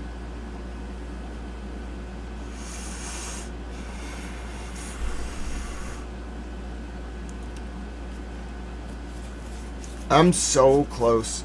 I'm so close to putting this together. It's big business, though. It's big money. It's done now, though. You can tell it's over. Dude, they don't have anything left. Nothing. The only thing they have left is trying to, like, give their operatives, like, a little bit of play on social media so they can set up their own thing. But the actual revenue for the op is done. That budget's blown. I'm right, aren't I? I got that special towel feeling. It's over. Huh. About time. Dude, that was a miserable 3 years. It was like living in the Truman Show. Yeah, here's the thing. I wouldn't, if I were me, if I were anyone, I wouldn't do anything to any birdies, or anyone who knows anything about the birdies. Because I would imagine, frame drop, I would imagine people are watching. So, it's almost like they set these guys up. I think it's a question of how much the feds want to actually reveal. How much are they willing to expose? And frankly, this is a political question. Prosecutorial discretion is just politics by other means. Okay? So they gotta choose. And thinking about the war and the Epstein files, like, it didn't really make the discussion of the Epstein files go away. The public still wants their answers. So, why is this unit not a good limited hangout?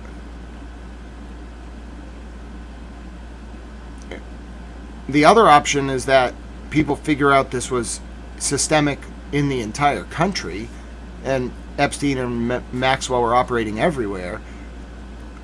That's not good. I think the best option, as I said before we go back to this article, is the following.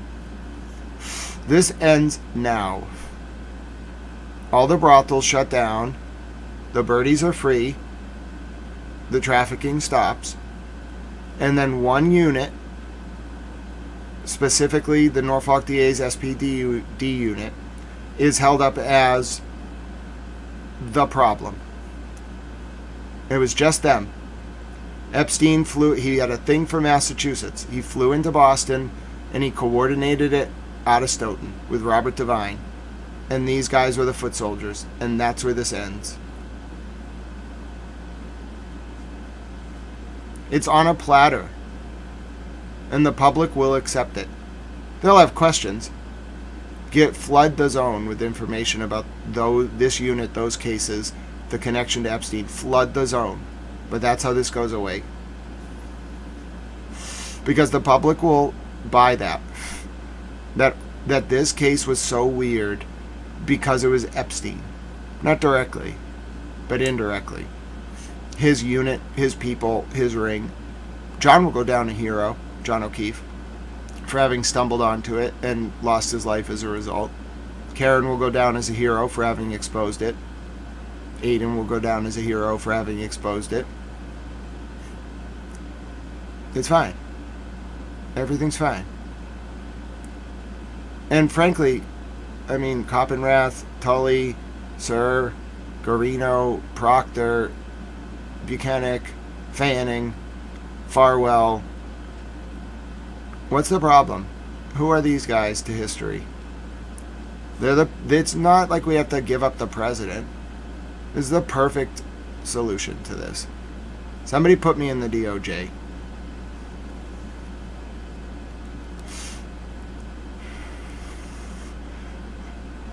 Yeah, Quincy's definitely, but it's too much of a Pandora's box to ask those questions because it leads to like Roy DeMeo. I'm serious. You ask too many hard questions about that, and you get to Roy DeMeo. But, you know, they buried him for a reason. He got what he deserved.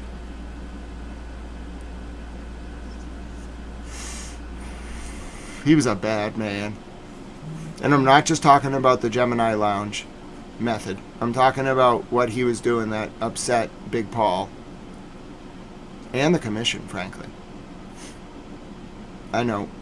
I'm a student of that sort of history because of Momo and Johnny Roselli and the Fontainebleau. You know who has offices right near the Fontainebleau? Should look into it. Should look into a guy named Max Eater, too, from back in the day. He had a friend. His friend had an interesting name. Jack Rubin. But that's not how history knows him. History knew him as Jack Ruby. He's a fascinating guy. Loves tonight. Anti-Stalin communist in 29, got purged from the Communist Party in America. Started running intel in the trade unions in New York for the feds in the 30s. Exposing communists in the trade unions. Did you know a lot of trade unions were infiltrated by the CIA in the 30s? Yeah. Most of them aren't as progressive as you think. They get a bad rap, but nah.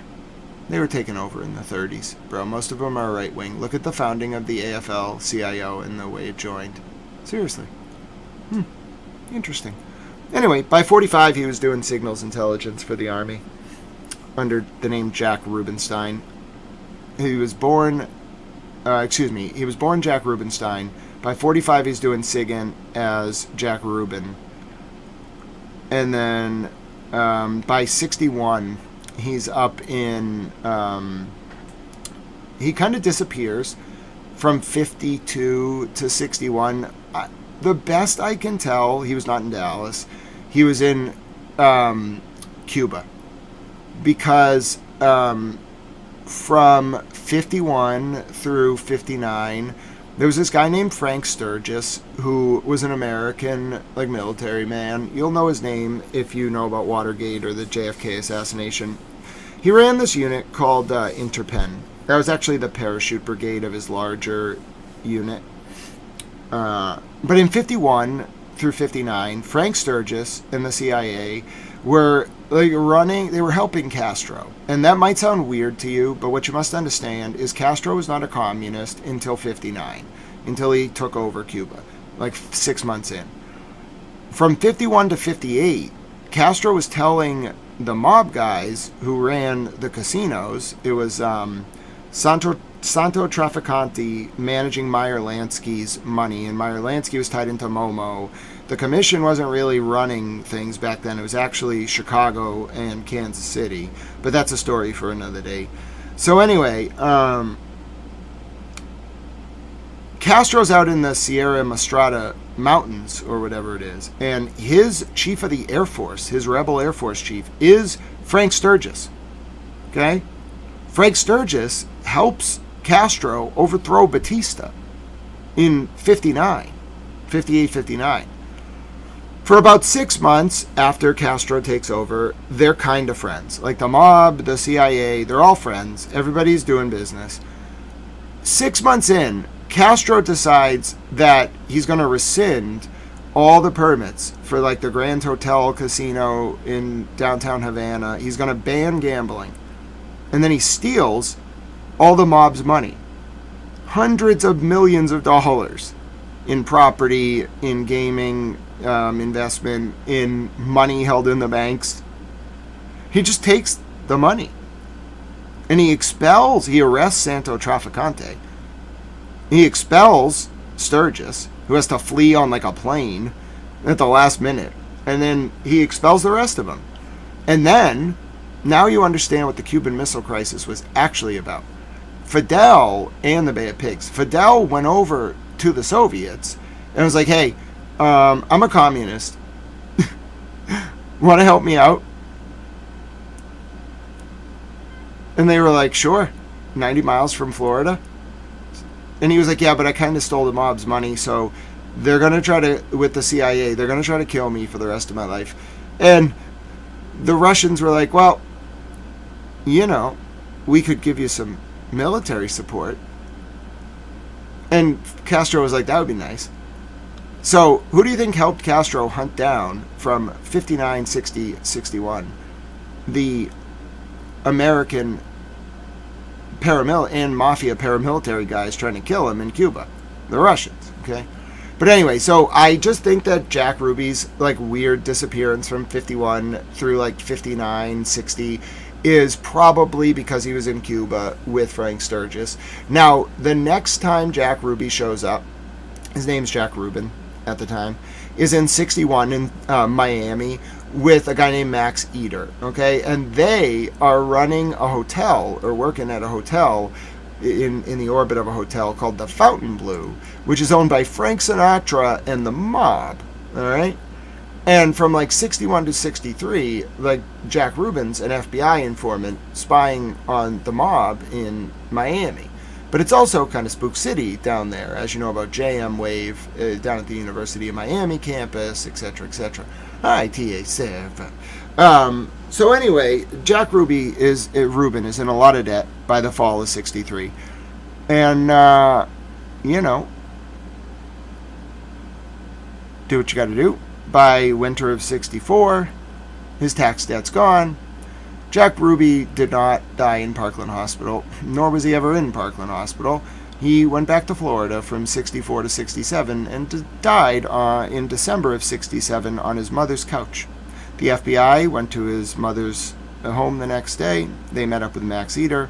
I have the report, who told them who Jack Ruby was, who Jack Rubin was, etc., etc. That's the way of the world. All right, let's go back to the Proctorgate article. Then I want to watch the Adam Deutsch interview, and then I want to talk about Rule 9D, and then we will be done for the day, depending on, I guess, how much I get done. Where's the Proctor article? All right, let's go back to the Proctor article. I have to give the Proctor article a chance. I want to get as much information out of it. The Globe does do good reporting, even if it's ideological, so I want to continue with it. We were at this part right here. I knew that symbol was not a good idea. I would have done the victory symbol.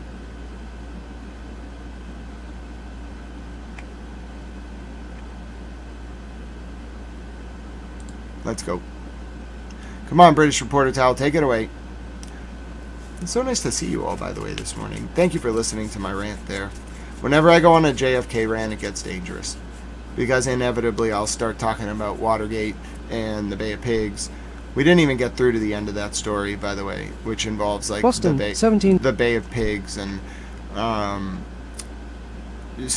Sturgis's unit getting arrested after the Cuban Missile Crisis. So he was arrested in like 62 by JFK for violating U.S. neutrality laws, his unit, because they kept trying to invade Cuba even after JFK settled with Khrushchev over missiles in Cuba. Like, that's why they put the nukes on Cuba, because the CIA and the mob kept trying to murder Castro.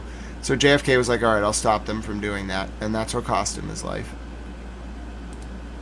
You don't just leave your racism at the courthouse doors, King's attorney Rosemary Scapiccio said in a phone interview. This is an ingrained hatred of an entire race. Proctor, the lead state police homicide investigator in the the state's chief public defender recently called for a comprehensive audit of all cases investigated by Proctor, both open and closed, saying the new messages point to serious bias and misconduct. Similar questions are becoming central to the case against King, who's charged with fatally shooting Marquis Simmons, 25, as he rode a moped through Milton in summer 2021. Records recently unsealed in that case include roughly 35 pages of material from a WhatsApp group chat between Proctor and several friends, including Good. They became public after prosecutors and the defense agreed to their release, pending redactions to the contact information of other members of the chat. A judge allowed the release over the objections of Proctor, who said it would subject him to more scrutiny and result in a further and unwarranted intrusion into his private life. Dating back to 2013, the messages are riddled with racial slurs, including the N-word. I was planning on tying up a expletive and dragging him from my bumper through the streets of Randolph, Proctor said in 2016, according to the records. Eat a expletive, Ghana. Let's enslave those expletive, as my car needs a cleaning, he said in June 2014. Months later, he told one friend, let's get some horses and white sheets and burn a cross in the Arboretum. Proctor described his favorite movie theater as a place without black people. He suggested using them as dartboards and compared them to animals, according to the records. Advertisement. His friends chimed in with similar enthusiasm, egging each other on. Besides Good, the others haven't been publicly identified. Interspersed among the racist diatribes were offhand comments about sports, movies, breakfast foods, and other mundane topics. By continuing to pursue charges against King, Norfolk County prosecutors are failing to acknowledge the seriousness of Proctor's bias, defense attorney Scapiccio has argued in court records. The message currently being sent is that it is acceptable to be a police officer and to hold beliefs that black people are animals responsible for all crime, she wrote.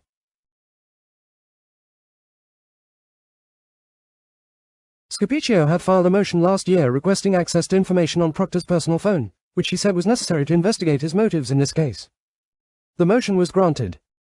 In his ruling, Judge Michael P. Doolan cited a pattern of bias and misconduct by Proctor that fairly suggests there may have been similar impropriety in this case and casts doubt on his credibility as an investigator generally.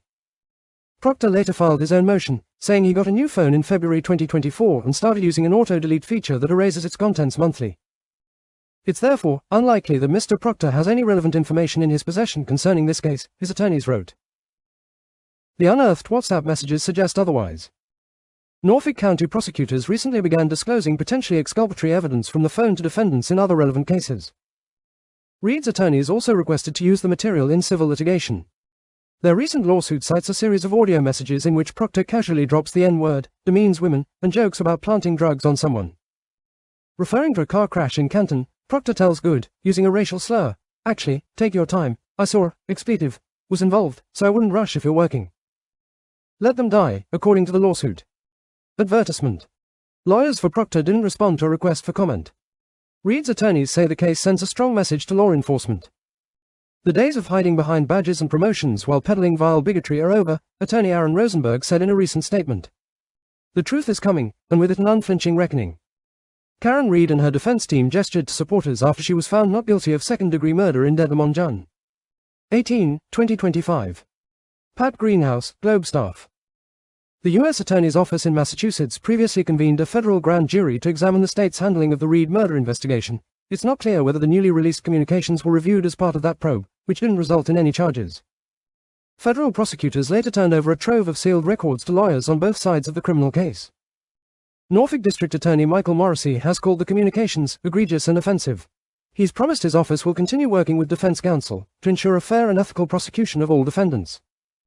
The office is also cooperating with recent requests from the state's Committee for Public Counsel Services, specifically regarding the identification of individuals involved in these text messages and the auditing of existing and older cases, according to agency spokesperson Bob McGovern.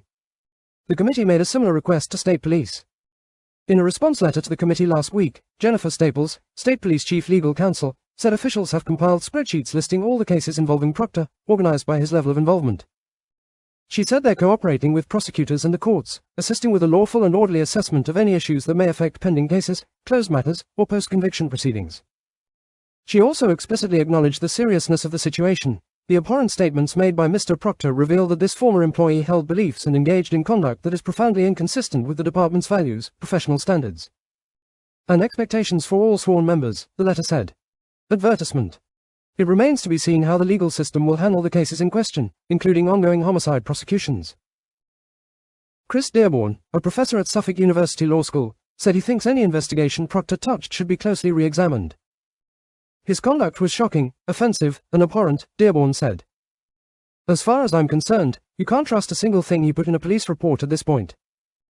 Lee Skeen can be reached at lee.skeen@globe.com. He's not wrong. He's not wrong. And I wonder if... Hello, DD Tame. So good to see you. I wonder if that's what Judge Gildea is actually worried about.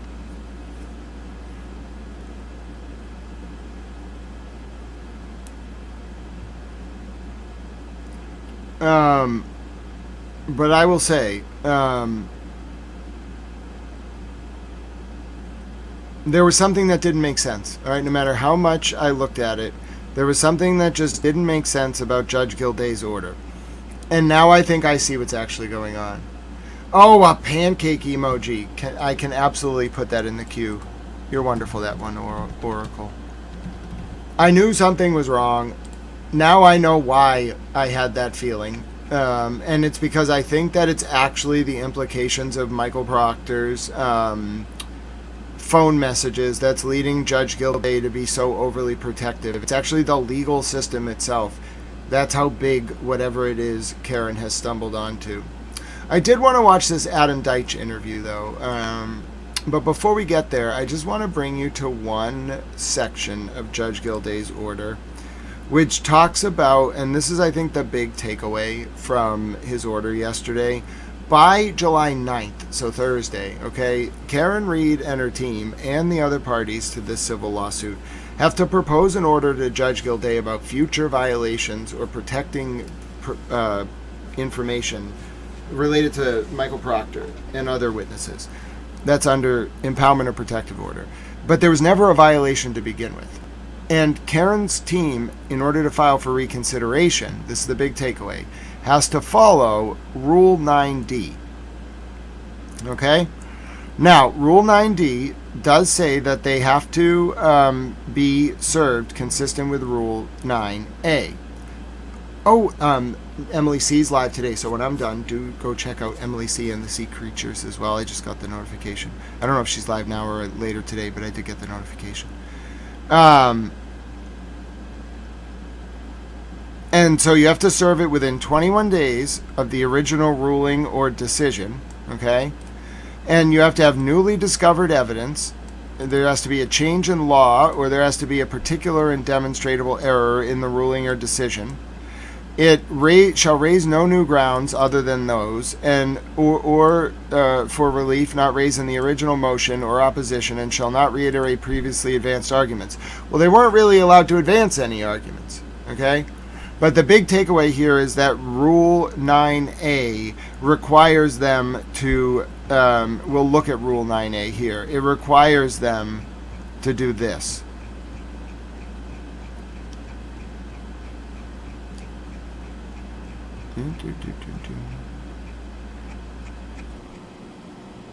All right. Rule 9A. All right. So, when you serve a motion, okay? All right? You have to give it to the other side, okay? Then the other side has to do an opposition. Then you have to do a reply, okay? It has to be these rules, okay? Oh, Betero did break the rule. The caption, it has to be in 12-point double-space font, not 14. It has to be 8.5 by 11 paper, okay? Now, here, all right, it tells you what you actually have to do. You have to serve the package, the filings, and then you have to put together this Rule 9A package, okay?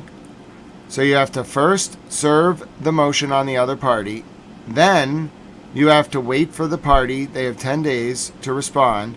Then you have to file the motion yourself and their opposition and your reply, which takes about 10 days. Okay?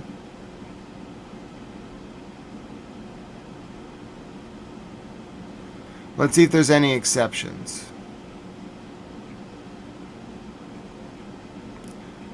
Right.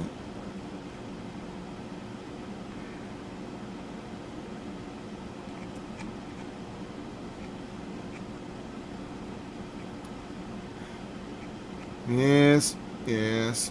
So you can see, remember I told you civil litigation practice is terrible? This is why.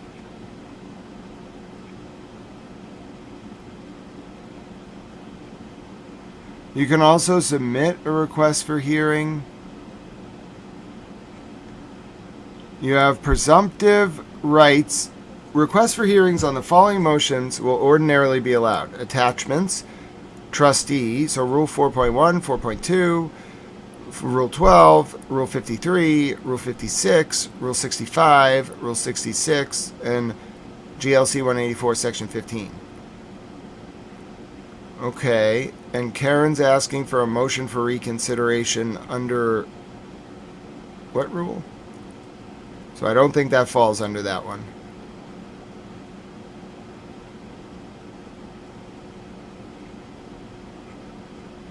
So anyway, you get the point.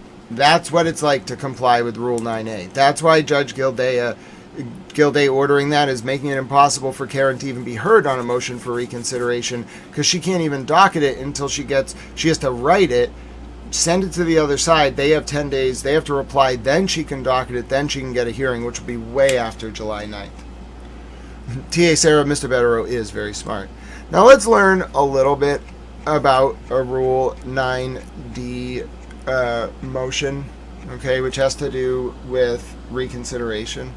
It's 9D, right? Give me 1 second. Yes, can I search, please?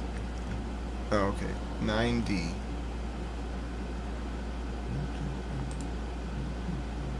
Yes, Rule 9D. No, I don't need your AI chatbot. Thank you. Alright, so let's figure out what Rule 9D is about.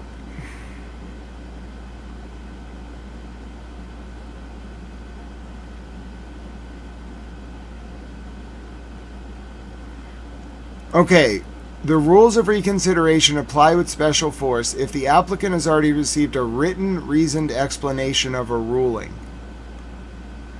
The applicant should specify changed circumstances, such as newly discovered evidence or information, or B, a development of relevant law, or two, so A or B, or two, a particular and demonstrable error in the original ruling. And we should see Peterson v. Hobson and Barbosa v. Hopper Feeds. The moving party should specify the appropriate ground or grounds at the outset of the motion.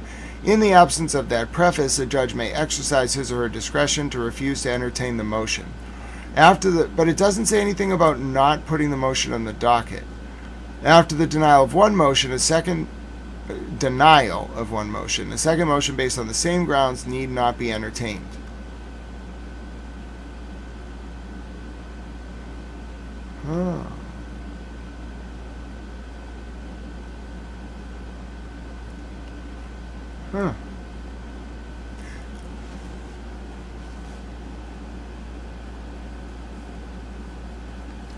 So it seems like we don't even get there, because Judge wouldn't hear the motion for reconsideration in its current form and wouldn't accept it styled as an emergency. Now, there's something else that I was looking at here, which is the uniform access to court rules, all right, to courts. And every inhabitant of the country shall have free liberty to search and review any rolls, records, or registers of any court or office. Now I'm going to check the docket one time for you live before I go eat my lunch. You got me for like 25 more minutes. My intent today was to review this and also to look at the Adam Deitch interview. I guess we can watch a few minutes of that. But let me check the docket. Let's see if there's been any movement on that.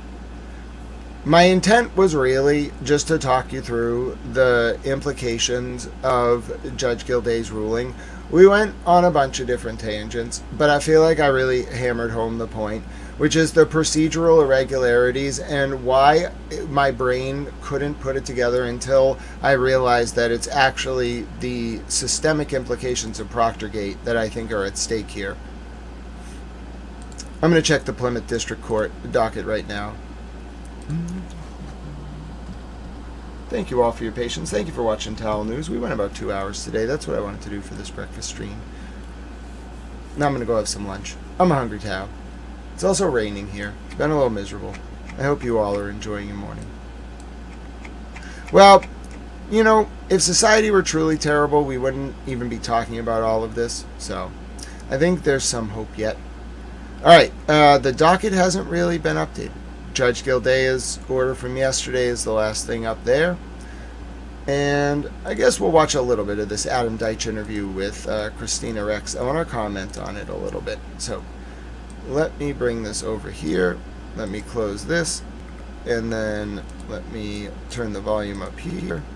And let us take a listen. So this was last night's, it was published last night.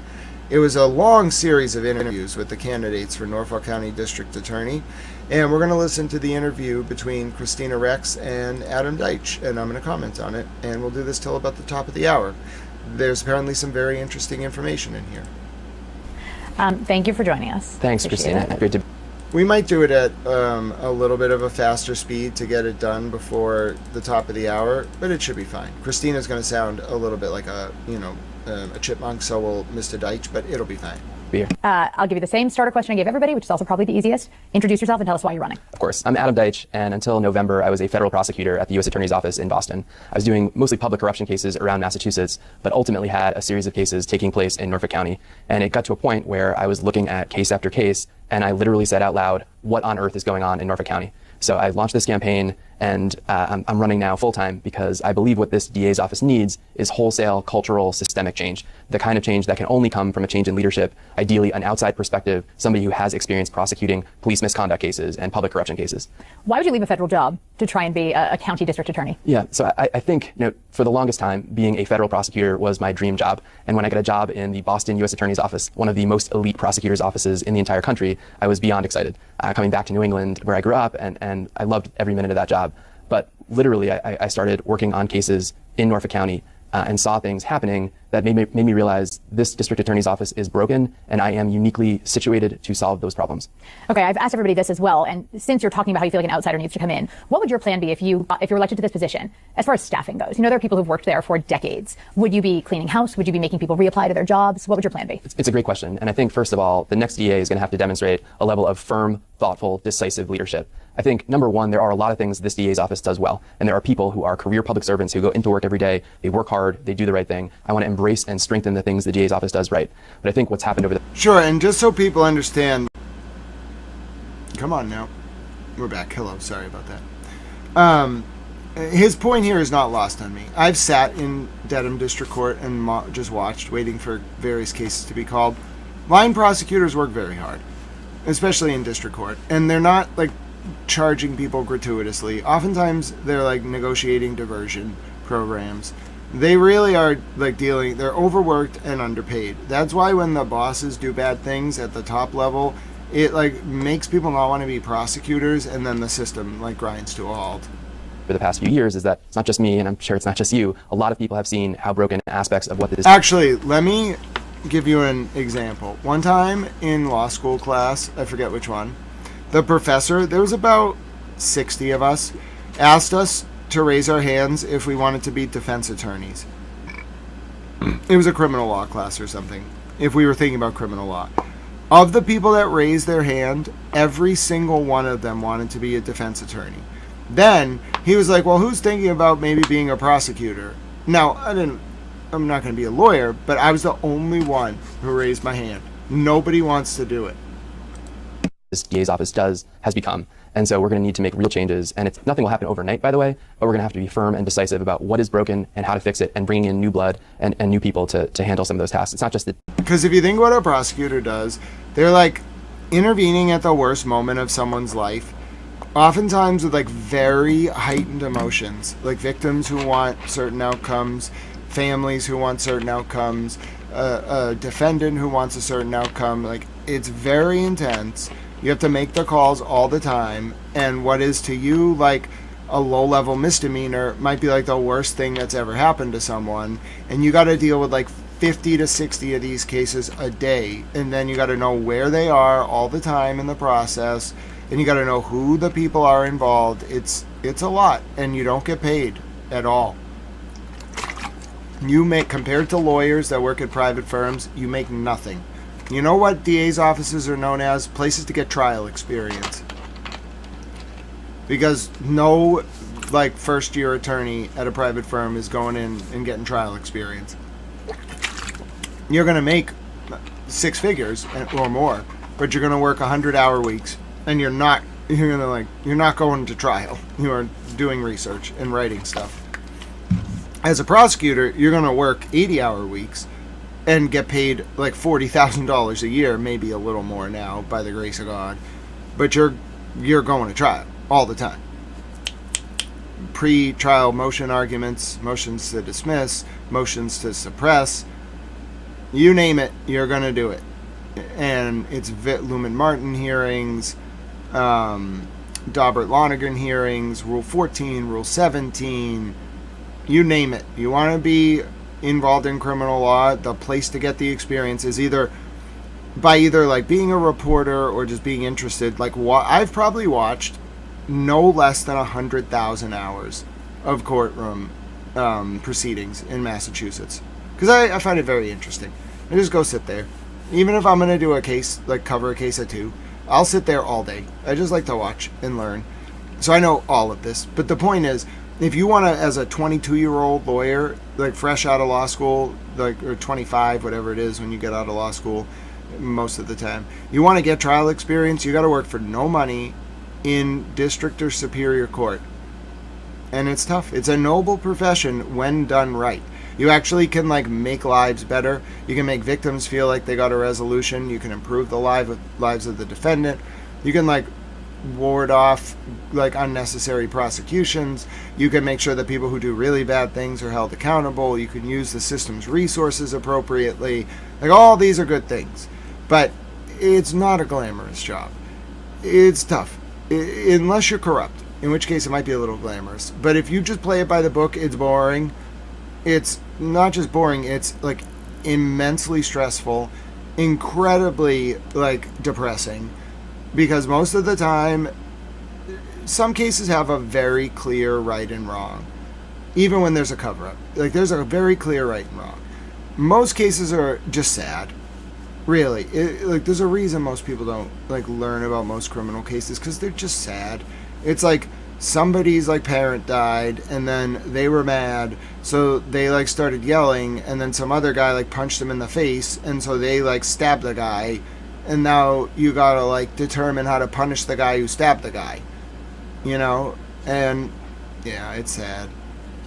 But the work of a prosecutor, that's why I get mad when prosecutors do bad stuff, because 98% of prosecutors are just line prosecutors trying to resolve these cases, manage like low budgets, and they're doing it for no money, frankly. And they probably live in a condo.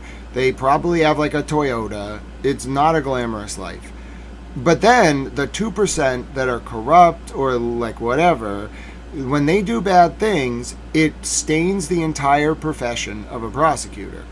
And that's what gets me mad, because we have a brain drain right now. The DOJ definitely has a brain drain, and the local prosecutors have a brain drain, because who would want to do this if you think that everyone is like Michael Morrissey? And that's why Adam Deitch is so important. You need someone who actually can make the public understand the value of the apparatus of prosecutorial discretion working correctly, because it's an integral part of the system.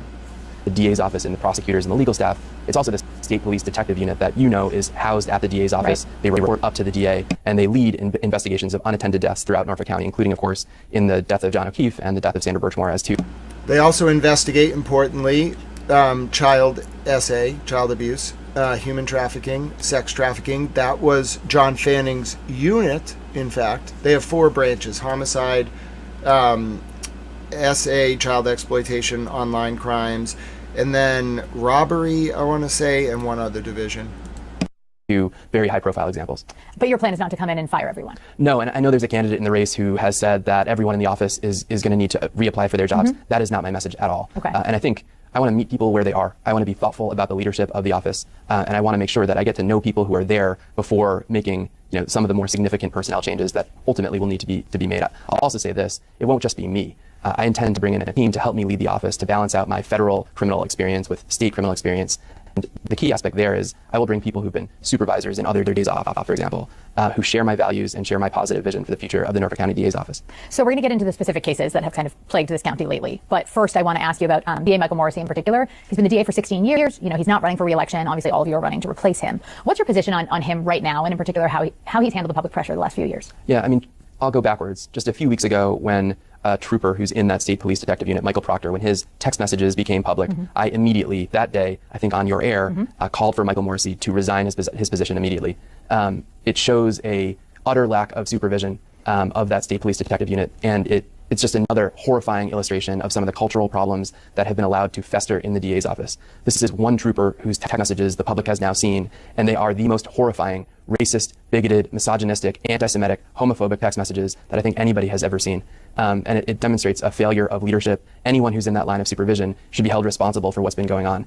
I was one of the candidates in this race who started my campaign before Michael Morrissey decided not to run. Right. And in fact, I launched in November, and it was a few months before DA Morrissey decided to get out. Now, I'm not saying there's a causal relationship between my campaign and Michael Morrissey deciding not to run, but I'm not saying that. Okay. Ladies and gentlemen, from what I understand, overnight in the Strait of Hormuz, a Qatari liquid natural gas tanker named the Al Rakayat was attacked by Iran. Now, there have been some skirmishes of this nature, but from what I understand, the ship itself is currently suffering a massive fire in the engine room. And this is the first time that a liquid natural gas ship has been struck during the war. Now, there was some activity at Ras Laffan, the liquid natural gas facility in Qatar, for the first time since Qatar declared a force majeure back in March. There was some activity in the past 2 days. I can't confirm it, but it looks like there's going to be retaliatory U.S. strikes on Iran. We may end up going, I don't know what's going to happen. Everything could fall apart now. The U.S. and Iran are out of the World Cup. This situation in the Strait of Hormuz is getting worse, not better. And if this liquid natural gas ship explodes, and it's a big deal because LNG production in Qatar is like one of the central sort of like battlegrounds here. Not to mention it's a Qatari ship. They were the mediators between Iran and the U.S. So I expect potential retaliatory strikes from the U.S. in Iran. Go picture. I will definitely share that. If not now, then share that. If not now, then when we do our next stream, which I'm sure is going to be on coming up. Here's the UK MTO warning that just went up. Okay, this just went up now.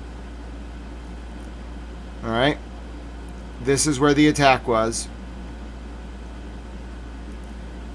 The tanker was struck by an unidentified projectile and is believed to have structural damages. No casualties reported. No report time, which is very odd. Very odd. All right, we're going to continue with this interview. I'm kidding a little bit. But I think the reality is time for change in Norfolk County, and maybe DA Morrissey realized that as well. Okay. Let's talk about Proctor a little bit. I'm going to kind of go reverse order with you than I have with others. Michael Proctor's text messages. I'm going to start in the past, and then I'm going to talk about the future. His text messages were, federal investigators were made aware of them first, you likely being one of them because you're working in the office at the time. Then they became public knowledge during a state trial in 2024. Then even more text messages were revealed, public knowledge, honestly, a month ago and then just last week. They seem to keep coming out. At the same time, the point at which Trooper Proctor was placed on leave from state police was right after the first mistrial. Karen Reed's first trial ended in a mistrial. If you had been the DA at that time, with all that timing of those texts coming out, what would you have done differently, or would you have done something differently? Yeah, first of all, and it applies to the Karen Reed case, it applies to the Sandra Birchmore case, it applies to any other case in Norfolk County. As district attorney, I will follow the facts and the evidence no matter where they lead or who they implicate. And it also means finishing an investigation before deciding whether to charge and what to charge. And so I think those two cases demonstrate something that's been happening in Norfolk County for years. I've been calling it a two-tiered system of justice, where if you know the right people or if you're connected to certain members of law enforcement, you've been able to get special treatment in Norfolk County. So number one, I would finish an investigation into the death of police officer John O'Keefe before deciding whether to charge someone and then what to charge. In addition, the charges would match the evidence. That would be a difference as well. You asked specifically about Proctor's. Yeah, I'm going to ask you about what you would have charged if you had been in charge for the Karen Reed case, but specifically Proctor, what would you have done differently? Sure, I think, and there are a lot of things about the U.S. Attorney's Office and federal practice, the best practices of the Justice Department, especially here in Massachusetts, that I think have great applications in a DA's office like Norfolk County. And I think there are ways that we as federal prosecutors are required to vet the members of law enforcement who are working our cases that clearly failed in the case of Michael Proctor. And it includes asking questions of members of law enforcement: have you texted about this defendant or this case at all? And if the answer is yes, as a prosecutor, I'm responsible to look at those texts and determine during discovery, certainly way before a trial, whether those text messages need to be disclosed. That's part of the vetting process at the federal level? Yes, in every case. Okay, and you would bring that to a state case? That and so much more. I think, it goes way before you get to a point where an investigator is investigating a case. I want to bring in the very best members of the state police into the state police detective unit in Norfolk County. The DA does have a say in which investigators are assigned to that unit, and I think it should be the most elite unit in the state police. You're tasked with investigating some of the most horrific crimes in the county, and I think there are a lot of troopers who strive to work in that role. Here, obviously, and I think that's why I call the problem a cultural one, troopers who are not the best of the best have landed in this unit. And I think there have been changes made in the past year or so, but I truly want the best of the best investigators. I want the best of the best prosecutors. And I was the first candidate in this race to unveil a comprehensive policy agenda for the future of the DA's office. One key tenet of that agenda: I want to recruit, train, and retain the best prosecutors in Massachusetts. And I think where, over the past few years, we've seen an office that has become down on its luck, investigators in the state police. And if I can just say one more thing. Yeah, go ahead. A lot of talk over the last few weeks, given these texts, Yeah. have called into question the state police. And over the last few years, the public has seen this drumbeat of cases involving the state police, not just in Norfolk County. I know that because I've investigated and prosecuted members of the state police for overtime fraud and for bribery. But I think despite all of that, the reality is I've worked with tremendous members of law enforcement, including in the state police, and it is a minority of troopers who are giving the entire state police a bad name. I want some of the best of the balance of those troopers to come work for us in Norfolk County. So the message is not that the whole state police department is corrupt? It is not that. I can see why people think that, because it feels like there's a new case or a new incident or a new revelation every other week. But I think a lot of these date back historically. I'm optimistic about the future of the state police, and I want to play a role in helping improve not just the state police detective unit in Norfolk County, but hopefully providing insight and some of the benefits of my experience as a federal prosecutor, because I do think we can strive for something better. Okay, the future of Proctor. These cases that he's touched in Norfolk County, some of them are still ongoing. Others, there are convictions that some lawyers are going to seek to overturn because of his involvement in them. What is your plan for the future of the cases as they unravel? Yeah, this is one of the many reasons why I think I'm completely uniquely situated in this race to be the next district attorney. I'm the only candidate who's ever been a federal prosecutor. I'm the only candidate who specializes in public corruption cases. I'm the only candidate who's made his career as a prosecutor investigating police misconduct, including at the state police. And I think these text messages call into question a lot more than just the Karen Reed case and the Miles King case and the other cases in which filings have been made where these text messages have been disclosed. For anybody who's read the texts, you have to admit that there's no way Michael Proctor was treating fairly any person he was investigating who's in any of the groups he texted about. If you are a black defendant in Norfolk County and your investigation was led by Michael Proctor, that case needs to be reevaluated by the next district attorney, or sooner. And one of the reasons why I called for Michael Morrissey to resign is because January is not soon enough. We need fresh eyes on these cases ASAP. And the unfortunate reality here is Trooper Proctor was tasked with some of the most important investigations over the past few years in Norfolk County, and some of those convictions, unfortunately, are going to be called into question because of how racist, how bigoted, how misogynistic he is. And what about for Michael Proctor himself? He's been fired, he's been publicly shamed, and continues to be so as more text messages are revealed. Do you think that more accountability or more punishment is warranted for him? So we want the same accountability that we treat our defendants with applied to members of law enforcement and people who work in the office. I talk about accountability a lot on the campaign trail. And in fact, my comprehensive policy agenda it's called the accountability agenda or Adams accountability agenda. But it's accountability in three parts. Number one is holding criminals accountable. The number one job of a DA's office is, of course, public safety. But it's also holding ourselves accountable to the public, being transparent and open and using data to track progress over time and communicate about that with the public. And then last, it's accountability to survivors and victims and their family members. And it means that survivors, victims, and family members need to be at the center of everything the DA does. Everything the DA's office does needs to be a survivor-centered focus. I'm going to ask you one more time if you think more punishment for Proctor is warranted. Do you think he's committed crimes here? So I don't know. And I think my number one priority when I get into office is going to be looking at any case where survivors, victims, and their family members have not gotten justice, or where those cases have been called into question. And that includes any case that Michael Proctor worked on. It includes any case that any other trooper who has text messages like that and harbors biases like that worked on. And I think we need to ensure that anybody who was communicating like that, who harbored bias and whose bias affected investigations, every single trooper in that category needs to be held accountable. And so what you're asking me whether more punishment or whether it is necessary or whether a crime was committed. I don't think I have enough information to know the answer to that, but if so, then we're going to pursue those charges. Okay. I do want to talk about the Karen Reed case. That's the reason you got into this race. It's the reason this race is so crowded, frankly. Certainly part of the reason I got into the race. Yeah. I've asked everybody this question, so I'll ask you now. If you had been the DA in January of 2022 when Officer O'Keefe's body was found on Brian Albert's front lawn in Canton, would you have sought to charge Karen Reed, and what charges would you have sought? Yeah, so I'm going to answer that question only based on information that has become public. Right, and I should point out that you know more than the public does, so let's go based on public information. Yeah, and just to step back, it's been publicly reported that I was the lead assistant U.S. attorney in the federal investigation into the death of John O'Keefe and the ensuing state investigation and prosecution of Karen Reed. And because of Justice Department policy, I can't talk about anything that is still a part of that investigation that hasn't been made public.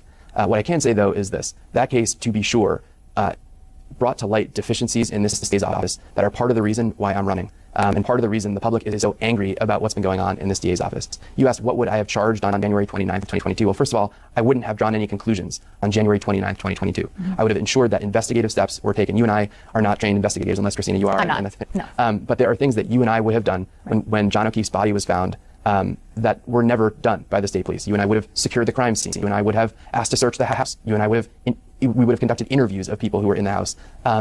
And number one, I would have completed an investigation before charging anyone with anything. And I think I can't comment on specific aspects of the evidence, but I think at the end of the day, the jury got it right based on the evidence that was presented at trial, and you know more than most because you were there. But there were witnesses in the trial who I found very credible. Dr. Wolf and Dr. Rentschler, who were working for an entity called ARCA. Who had been hired by the who it was reported were hired by the federal government as part of its investigation. They are PhDs whose opinions are unassailable. And they concluded, as you know, and as many folks know, that the taillight could not have broken on John O'Keefe's body. And I think that's pretty telling when you compare that evidence to the similar evidence presented by the state with Trooper Paul at the first trial and the blue paint expert at the second trial, who, by the way, cost taxpayers $400,000. I'm going to ask you again, because I tried to pin everyone down on this, which is knowing what the public knows, I'll say, not knowing what you know. Do you think Karen Reed was the person to charge in that case? For driving while intoxicated, yes. For the death of John O'Keefe? I think the jury got it right. Hey, DeJunta, that's the answer of a non-bought-out candidate or non-corrupted candidate. Karen might have had some drinks, okay, and then drove, like a bunch of other people that night apparently were doing. I'm not going to say that he's wrong about that. The jury found her guilty of that. But the answer to did Karen Reed kill John O'Keefe, if you're a candidate for Norfolk DA and you're not working secretly for Michael Morrissey or his men or his machine, is the jury got it right. Not Karen Reed hit John O'Keefe with her car. Are you taking notes, DeJunta? Listen, the people who back DeJunta, they're losing it. They're losing it right now. You don't understand. I can't believe it. They must be like, DeJunta, we put all our credibility on the line for you, DeJunta. You blew it. Why? And she's like, that's why they call me DeJunta. They're like, you hunted us? She's like, yeah. Hilarious. Do you believe that case... DeJunta's like, listen, I couldn't get above 5% of the vote. Screw this. I'm leaving you all holding the bag. Good luck. I've never seen a harder crash out in my life. And sorry, by the way, we would have saved more than $400,000 if she had been charged with driving while intoxicated. She would have, it's not just $400,000, it was $566,000 of taxpayer money to hire an outside prosecutor to try the second case, to do a job that we all assumed the DA's office should be doing in the first place. It's the cost of all of the other ADAs and legal staff at the DA's office. It's the cost of the court time and court staff and police details to provide security at the courthouse. It's the busing. It's the use of private intelligence operatives funded with money that the public can't even track because it was privately funded to spy on Karen and provide evidence to the police and all these other things. Wait till Mr. Deitch finds out about the Discord servers. Of the jurors to the courthouse every day. It's probably more than $2 million of taxpayer money to try a case that DA Morrissey appears to have been obsessed with. That's your belief of why he kind of dug his heels in and did that retrial and whatnot? In the end, I don't think I have said this to a reporter, but I talk about this when I'm asked, when was the first time it occurred to you to run? And the first moment it occurred to me, I was paying a lot of attention, obviously, to what was going on, especially during the first trial. And the first jury came back hung, and the judge declared a mistrial. And it felt like 30 minutes went by before District Attorney Morrissey put out a statement saying, we are proceeding with the same 3 charges and retrying the case again. It was within hours, I can confirm, because I was there. Yeah. It felt instantaneous. I was still on the courthouse steps when that statement came through, which means that it was within hours of the mistrial happening. So at that point, through the first trial, given the evidence that came in and the way the case was presented by the DA's office, the office and the attention, national attention, the office had become a national embarrassment. And so for that statement to come out moments after, effectively, the jury comes back hung, made me realize they don't even know there's a problem here. Not only could they not prove their case, not only were they embarrassed on national television, but they don't even realize it. And that's when I thought to myself, maybe I should do something about this. I thought, I have seen things that nobody else has seen. I am uniquely situated as a public corruption prosecutor. It did occur to me that I'm not married and don't have kids, and so I have the flexibility to leave my job, and I sold my place in Boston. I moved to Quincy to do this. Not everyone has the ability. So you moved to Norfolk County just to do this, because there's a residency requirement for anybody who doesn't. To take office, yes. And I think, the reality is, I was living in Boston, working at the U.S. Attorney's Office, loved my job, but saw what was going on here and realized somebody needs to do something about it. And I happen to be uniquely qualified in this moment, given everything that's happened. We're all in the greater Boston area. Norfolk County is a county of 750,000 people who effectively live right outside of Boston, who I consider my neighbors. And so I took the measures I needed to take to launch a campaign that's built to win, and that's why I'm doing this. If you are elected to this position, do you think that there's more investigation at the state level warranted into the death of John O'Keefe? So I think any case, including the death of John O'Keefe, where survivors, victims, and their family members do not have justice, and I think of the Sandra Birchmore case. We're going to get to that next. Literally every day. Any case where victims and their families don't have justice needs to be reevaluated, and when investigations haven't been completed, they need to be completed. So I think, frankly, I don't know this because DA Morrissey has not answered requests for comment or interviews, but I believe he would probably say this investigation is completed because they believe they have the right person. So you would say it's not. I think there are investigative steps that were never taken by the DA's office or the state police. And I think, in addition, the DA's office jumped to a conclusion, and they've been beating that drum ever since. And I think a lot about the O'Keefe family, who's been told the DA's party line ever since their loved one's body was found. What do you mean by that? I think that this case involved a rush to judgment. It involved shortcuts. It involved drawing conclusions about what happened before even collecting all the evidence. And I think the district attorney's office, in particular DA Morrissey, has wedded himself to that conclusion at the cost of his credibility, at the cost of the credibility of his office. And that's what he's been telling the O'Keefe family ever since. And I think there needs to be, in every case, an honest dialogue with survivors, victims, and their families about the evidence, about what happened, and setting realistic expectations for what justice can look like. Have you ever spoken with the O'Keefe family? So I've exchanged emails with Paul O'Keefe, who's John O'Keefe's brother. And we haven't met in person, but we've exchanged emails. Do you anticipate? Oh, listen, I guarantee you, when all the people around that Discord server and the PIs and all that tied to Morrissey, when they heard that, I bet they started screaming. They probably were ferociously texting Paul, like, you can't do it, Paul. They probably worked so hard to insulate him and run game on him. If what they did to me was a small form of it, Paul, free yourself. You can do it, Paul. Oh, Mr. Deitch talking to Paul is the greatest thing possible. A lot of people say, I have, trust but verify, Mr. Deitch, of someone who wasn't one of Morrissey's men and women. And if Adam Deitch is talking to Paul O'Keefe, that could be the beginning of the end for Morrissey's men and women.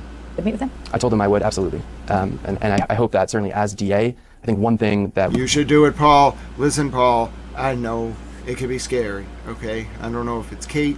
I don't know if it's Morrissey. I don't know if it's that weird family, the troopers, the one from before, the people in Quincy.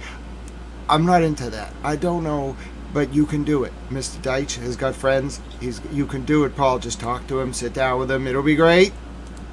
What we can do differently is shine a light on the actual evidence in the case. And my hope is to have an ongoing dialogue, not just with the O'Keefe family, but with families of victims in other cases. I think I've become a repository for people who haven't gotten justice in Norfolk County. And, I guess we'll get to the Sandra Birchmore case, but I'll preview a few months ago, members of Sandra Birchmore's family endorsed me in this race, which is the most humbling thing that's happened in this race. It's the biggest honor of this race for me. And they're an example of a family that has been wronged by the DA's office. And it's sort of on another planet compared to the Karen Reed case, because you have another investigation that was never completed by the State Police Detective Unit, by the supervisors who were working with them at the DA's office.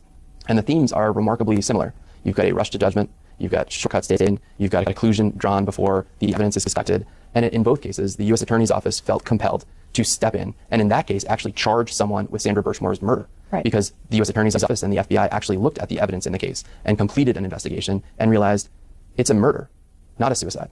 We'll do Sandra Birchmore. We'll talk about her case now, and then I'll get back to a couple other questions I have on Karen Reed. But in the Sandra Birchmore case, kind of the narrative that I've been informed of is that the medical examiner at the state level deemed it a suicide, and investigators in the DA's office, that's kind of where the investigation stopped. It's a suicide, therefore there's no one to charge. What would you have done differently if you had been in charge? Yeah, so first of all, I would have completed the investigation. You're saying it shouldn't have stopped there? Absolutely not. And in fact, I'll get into a little bit more detail here, but I think, number one, the investigative steps that the FBI and U.S. Attorney's Office took all could and should have been taken at the state level. And I think the people who are paying attention know this, but a lot of people don't realize about the back and forth that happens between investigators and medical examiners before a medical examiner makes a determination, because it's up to the investigators to communicate the circumstances, to communicate about some of the evidence. Give context, to right? give context for what happened. And I think the implication that a member of law enforcement could have been involved in causing Sandra Birchmore's death and relationships and conflicts between members of law enforcement meant that the two-tiered system of Michael Morrissey kicked in again. And so we have special treatment for Matthew Farwell, a determination of suicide, an incomplete investigation, and now a reliance on the feds to step in and do what the DA's office never did. And I'll go a step further. We have the public has seen credible accusations of what happened to Sandra before she was murdered. And it doesn't just stop with Matthew Farwell.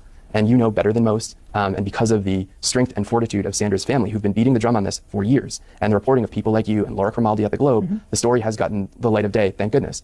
But she became a member of a police explorers program when she was in her teens, certainly years before she was 18. And there are these allegations that she was groomed and abused for years before she was ultimately murdered.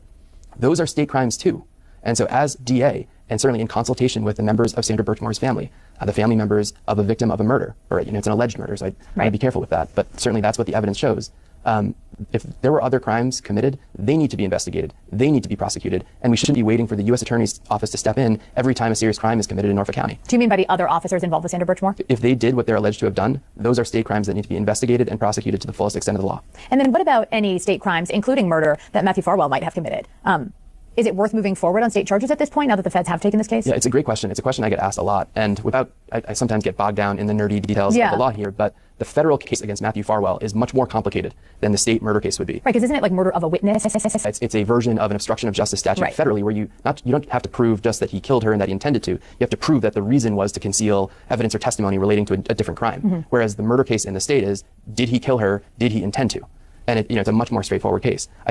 I don't know that I would trust this DA's office to complete that investigation and prosecute that case under its current leadership. But in the end, that's a case that could and should be brought as well. Obviously, if he's convicted of murder federally, we don't want to duplicate resources. Right. But there are other aspects of that investigation that need to be completed. I'll go a step farther, because the Karen Reed case got all kinds of... He's saying that because if you get convicted of murder federally, it's life. He'll never see the light of day again.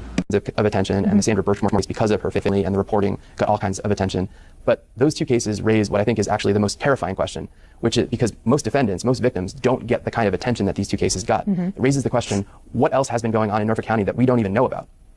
And you're saying you don't know either, but you assume that maybe this is the tip of the iceberg? I mean, these are the two cases that we know about, and what we see are nationally embarrassing deficiencies in the DA's office. The only logical conclusion is that when we start looking under the hood, we're going to find other problems. And I got a call 2 weeks ago, or had a call with a woman who lives in Norfolk County, whose young daughter was found dead about 1.5 years ago, and she still doesn't have answers for that case. We get emails regularly, because I am this repository for people who have felt injustice from their DA's office, which is something no one should ever feel. And any case where there are serious questions needs to be looked at, needs to be reevaluated. And it seems like you think that the buck stops at Michael Morrissey. The buck stops with the DA. It'll certainly stop me when I am district attorney. And for the past 16 years, the buck has stopped, short of or at Michael Morrissey. I want to move on to one other future case before I circle back, which is Aiden Carney, aka Turtle Boy, is facing a number of witness intimidation charges in Norfolk County. There's a special prosecutor who's trying his case, and it's scheduled to go to trial right around the same time that a new DA would be taking over. Have you had conversations about that case? Have you thought about that case? And what would your approach be? I think I'm not going to comment on specific pending cases.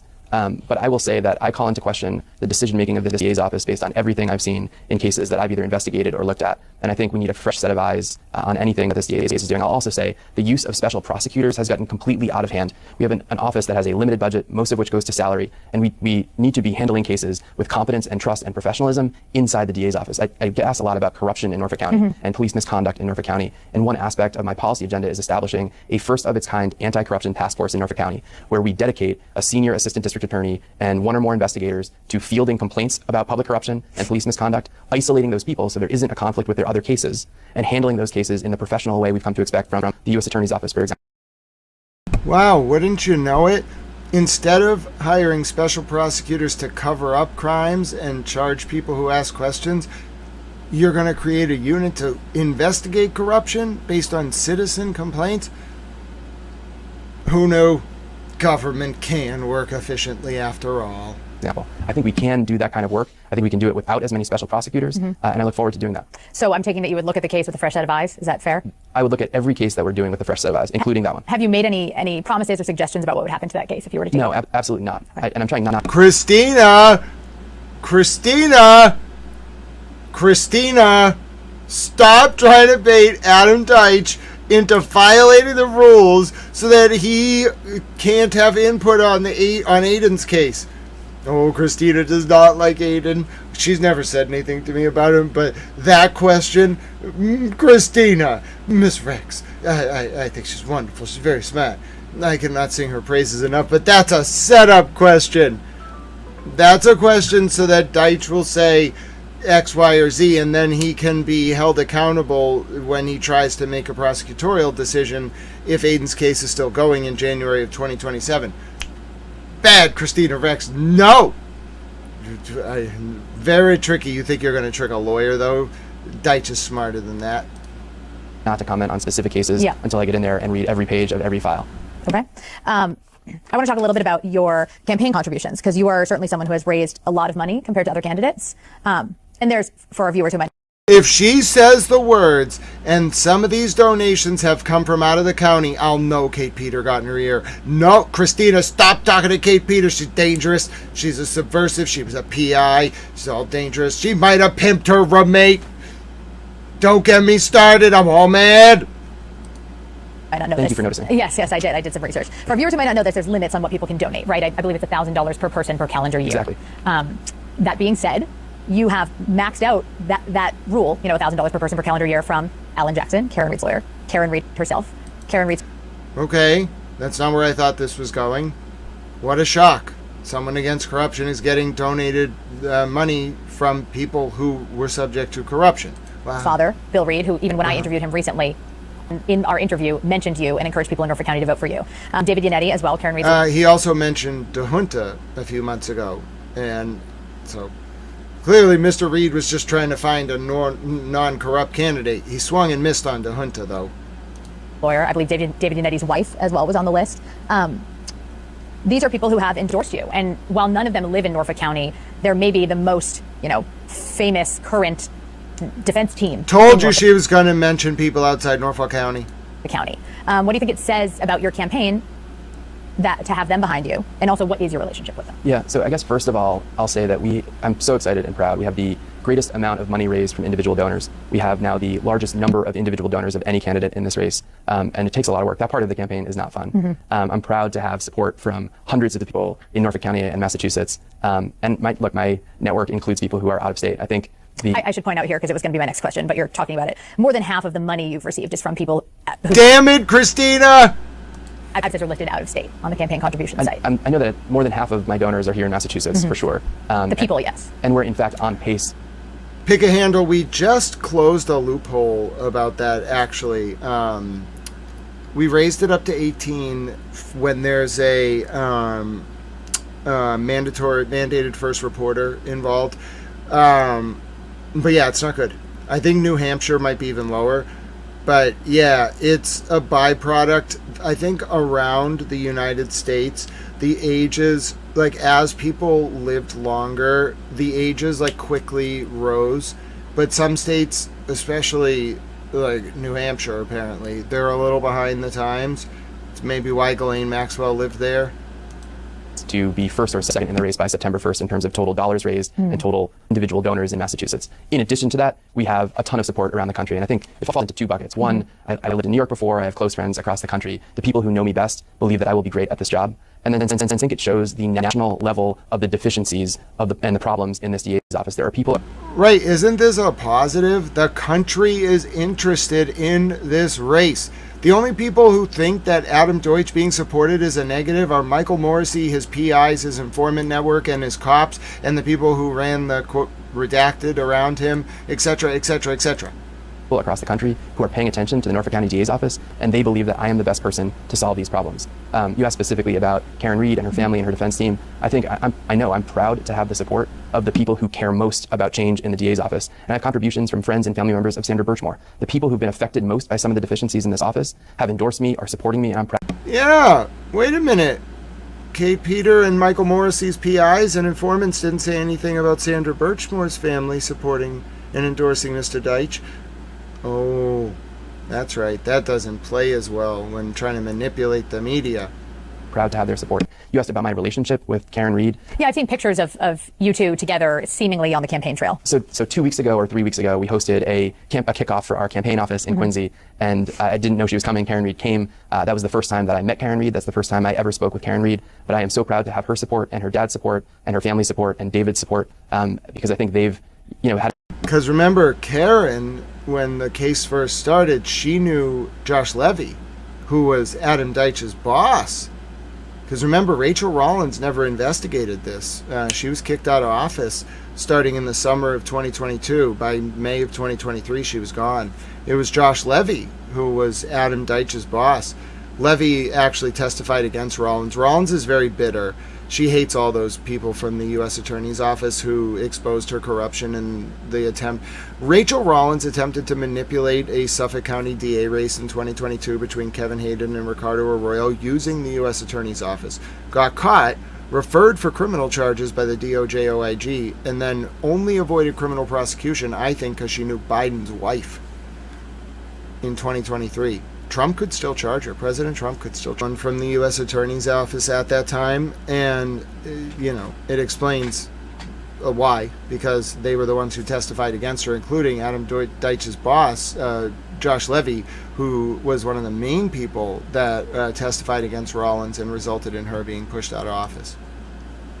A seat like you to some of the things going on in DA's office, and I'm thrilled that they are excited enough about my candidacy to get behind it with their support.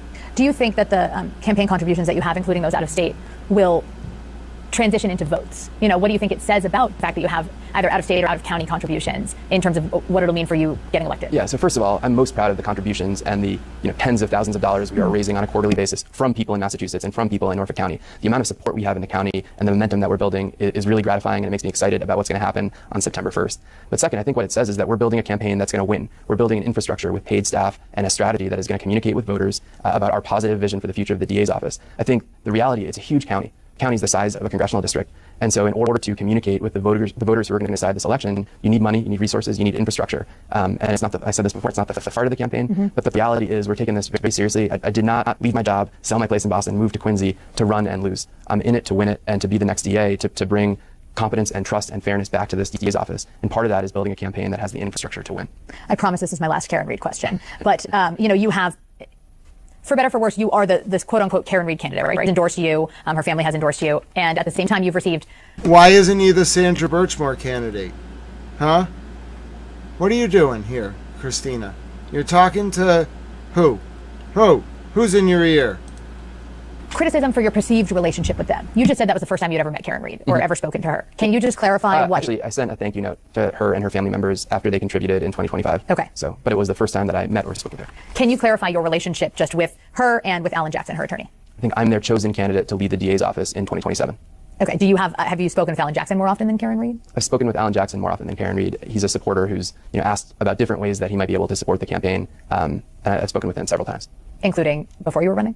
I'm sorry? Including before you were running for DA? If we interacted during a federal investigation, I wouldn't be able to comment on it. But I think, if you're looking at how federal investigations work and there are parties represented by attorneys, it's certainly possible that federal prosecutors interact with those attorneys in the course of those investigations. So I'm not going to pretend like I had never talked to Alan Jackson or David Unetti, given that it has been publicly reported that there was a years-long federal investigation and that I was leading it. Right.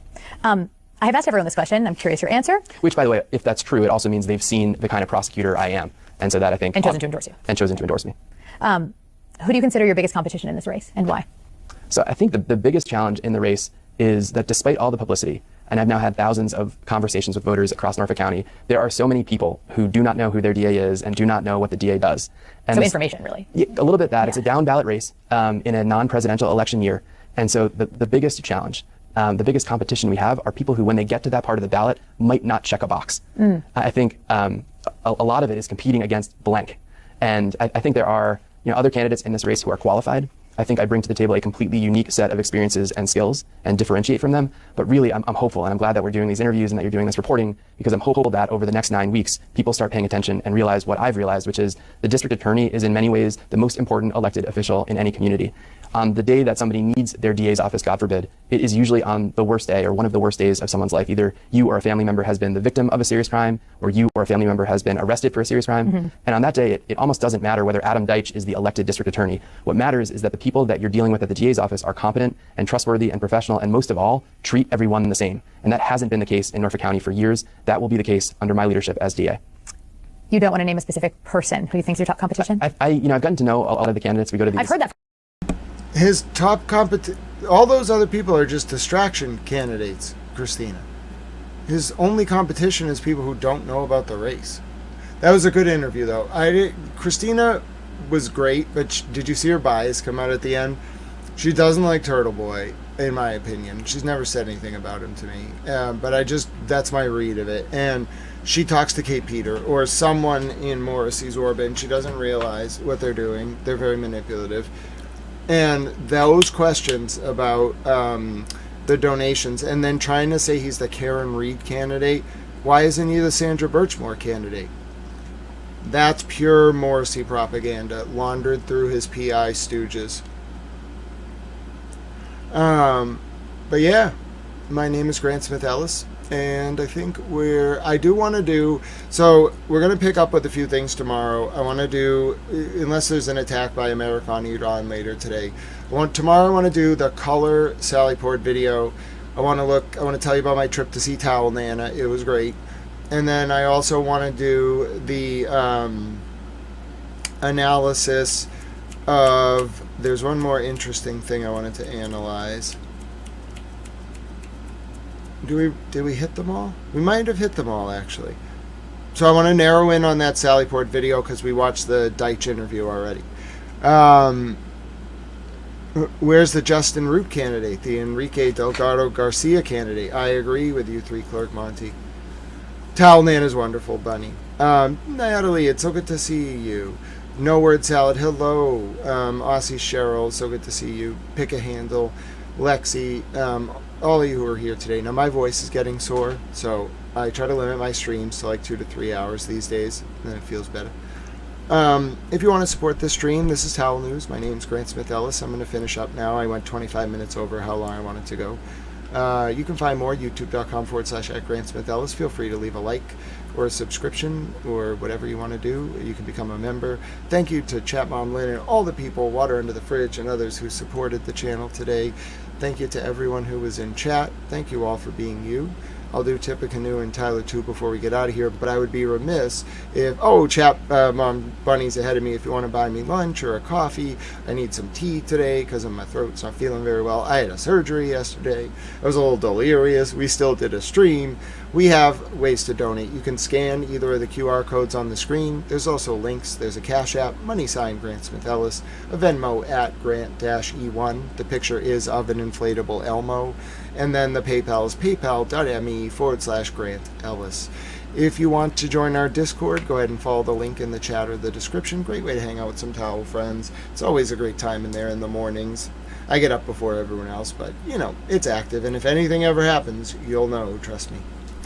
All right, so Tippecanoe and Tyler 2. I like to list the U.S. presidents to test my mental acuity at the end of stream. Let's do it.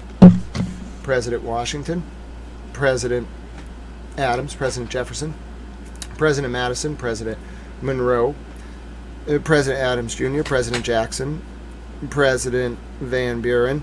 Then it's like William Henry Harrison. That's 9. And then 10 and 11 and 12. It's a little tough. I miss one in there. But then it's like Tyler and Polk. And then 13 is Millard Fillmore. Okay. And then it's Pierce, Buchanan, Lincoln, Johnson, Grant, Rutherford B. Hayes, Garfield, Chester A. Arthur, Cleveland Harrison, Cleveland, McKinley, Teddy Roosevelt, William Howard Taft, Woodrow Wilson, Harding, Coolidge, Hoover, FDR, Truman, Eisenhower, Kennedy, Johnson, Nixon, Ford, Carter, Reagan, Bush 1, Clinton, Bush 2, Obama, Trump, Biden, Trump. That was good. My voice is actually very sore, so I'm going to do a truncated ending because it's literally a physical pain in my throat. God bless you all. Consider a donation to our homeless vets or our service members today if you benefited from the stream or learned something. Or a donation to animal shelters, or animal shelters run by vets, or the big issue in the UK. You may also consider smiling at someone on the street, or reaching out to a friend or family member you haven't heard from in a while. Maybe you even give away 200 tomato plants, like Francis Frutrell did one time, and have them designated honorary towels in the outro forevermore. In that way, may we pray the current realpolitik continues to change from one centered on preserving, expanding, and demonstrating our power, to instead one centered on preserving, expanding, and demonstrating our capacity to engage in small acts of service and kindness rooted in unconditional love. Therein, allowing us to live up to our Tale Eudaimonia or Summum Bonum, our greatest good in the ancient Greek or Latin respectively, and in turn bringing about a new digital epic defined by Aquarius the Water Bearer, standing tall and carrying a towel. From a towel with a very tired voice, to all of you, it's 10:30 a.m. basically, Eastern here in Boston, 10:29 to be exact. On Tuesday, July 7th, 2026. It's 4:30 p.m. in South Africa, 5:30 p.m. in Tel Aviv, Israel, and 6 p.m. in Tehran, Iran. God bless you all. Thank you for watching Towel News. My name is Grant Smith Ellis. Until next time, be well. Thank you for joining Breakfast with Towel. Thank you for being you. God bless the United States of America, and God protect.